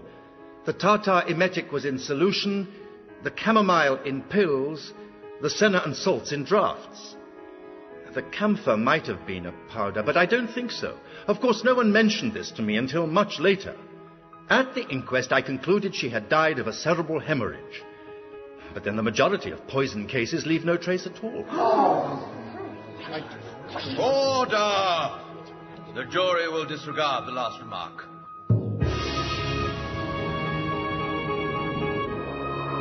He was a perfect picture with distinctive 420 hours your soul failed to achieve distinction by arm. He told them there that he killed her. The monster. Liars! All of you liars! Quiet now. Calm yourself, Mr. Wainwright. Not dead yet. Already the lies, monstrous lies. We were to flee to France. I loved Helen, loved her. Eliza, furious, scratched my face, almost my eye. Poor little girl, poor little girl, poor little girl. Broke my heart, broke me. And her so young. Sad news, Mr. Wainwright. Indeed. Though not for you, Mr. Sharpers. Once her life insurance policies are collected, you shall have your money. I would we could have settled matters differently. Amen, Mr. Sharpers. Amen. They won't pay. They are claiming misrepresentation. Oh, God. They had a meeting at the Imperial. They are claiming they were not made fully aware of the circumstances. Oh, God. Oh, God. Stop that. We have to fight them. Oh, God. An investigation. We'll take them to court. They have to pay. Are you mad? We must run. We must flee to Paris. The debts. They'll have us imprisoned. We will not run. We will take them to court, and we will force them to give us the money that is rightfully ours. You must be calm, Thomas. Calm. The bailiffs are here, Mum, for the furniture and the books. Oh, God. Oh, God! They're stripping me bare! Thomas!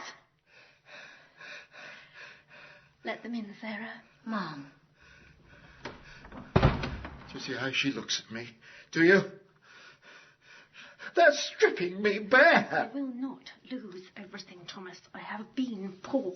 I will not be poor again. And you will control yourself. Do you understand me? Calm. Good. That's good. I understand how upsetting this must all be for you, Mr. Wainwright. But I can help you. I can help you with your burden. Cast and reel? What? Oh, they all have. Even here, this devilish place. Painted their portraits. The governor, the doctors, their little convict painter. All wanted to open me up, take a peek. You too, good thief. I can help you, Wainwright. I think you want to confess. Got your little fishing line in me, eh? Be a fisher of men. I'll tell you, these are dark, deep waters. Before it is too late. Waters. Huh? I saw the strangest thing when they came for me. I saw the waters, the Thames it was, saw the waters rolling back. That's true. Of course, it may not be. Words do not signify. I may not have been well. Standing on the bridge, looking down into dark, deep waters, perhaps thinking of jumping. Perhaps. There's such a lot of death. One can become morbid. Staring down, and the two men walking up to me. Mr. Wainwright. Look. Can you see that? Can you see the river? Are you Mr. Wainwright? The water. The water's flowing backwards. Back to source. What do you think that means? Are you Wainwright? I don't know. Who am I to be now? We've been looking for you, sir. Would you come with us to Bow Street? Yes. Yes. That's good. That's very good. God is not mocked. Am I charged? We are arresting you on suspicion of forgery, sir. No.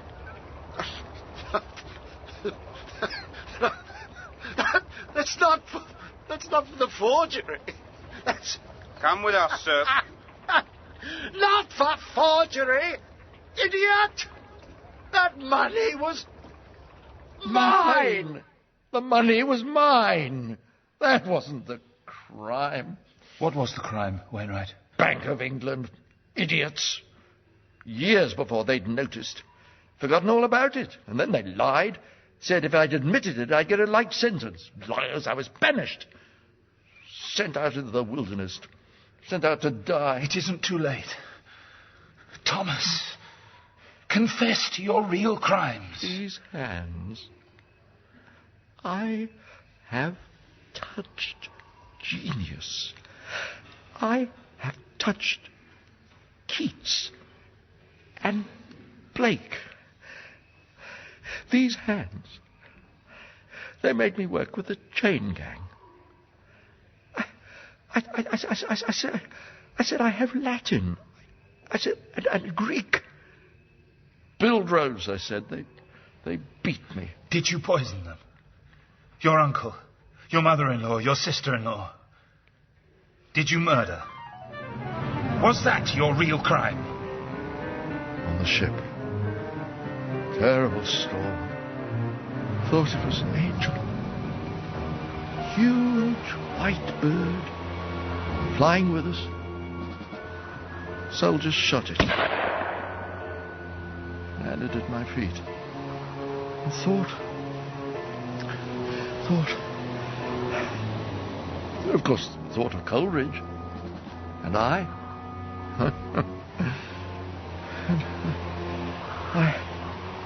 And I started to laugh. I couldn't stop.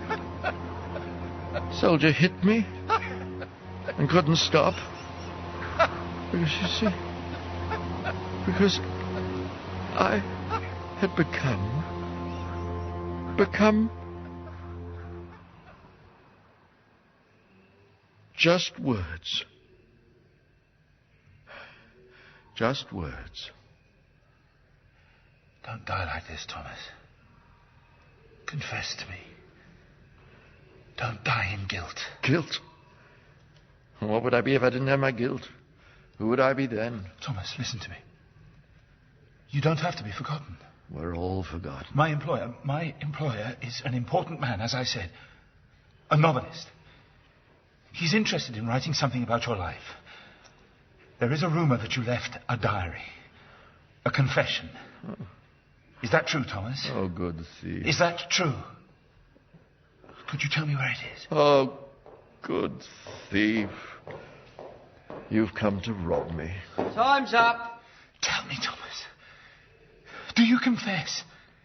He can make you famous. He can help you. I said time's up. Off you go. He could show them who you really were. Tell him who I really am. Neat ending to your story. Tell him. I am not a story, not a poem, not a play. Tell him. I am nothing. Take him away. Told you you'd get no confession.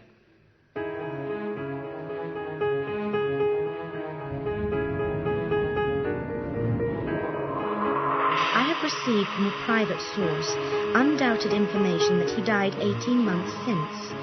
But in order to receive the As he hissed which into the at dying his death man's I ear, was "You're a dead man.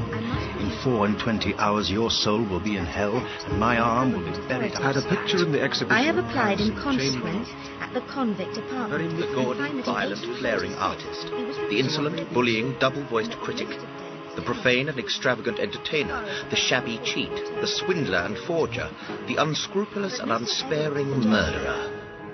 Not dead yet. Not cold yet. Soon. Soon. No more words.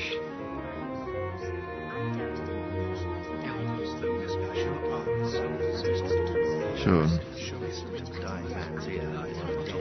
Soon. In 24 hours your soul will be in hell, and my arm... Silence.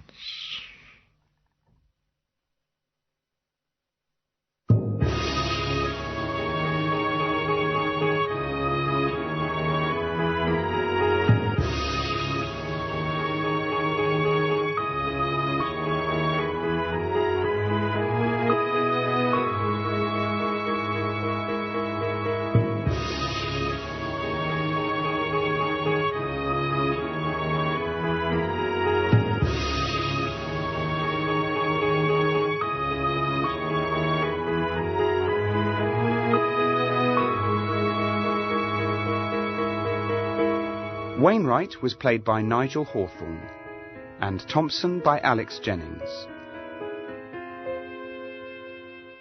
The wardsman, Toby Jones, Mother, Elizabeth Bell, Sarah Hancock by Kathy Murphy, and the Uncle by Rupert Fraser.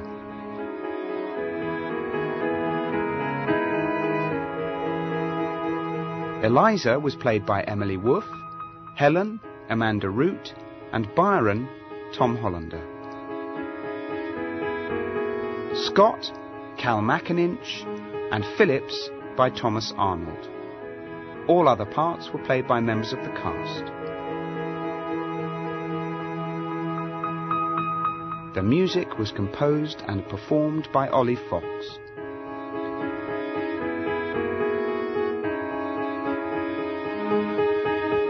Wainwright the Poisoner was written by Peter Strawn, based on the biography by Andrew Motion, and directed by Susan Roberts.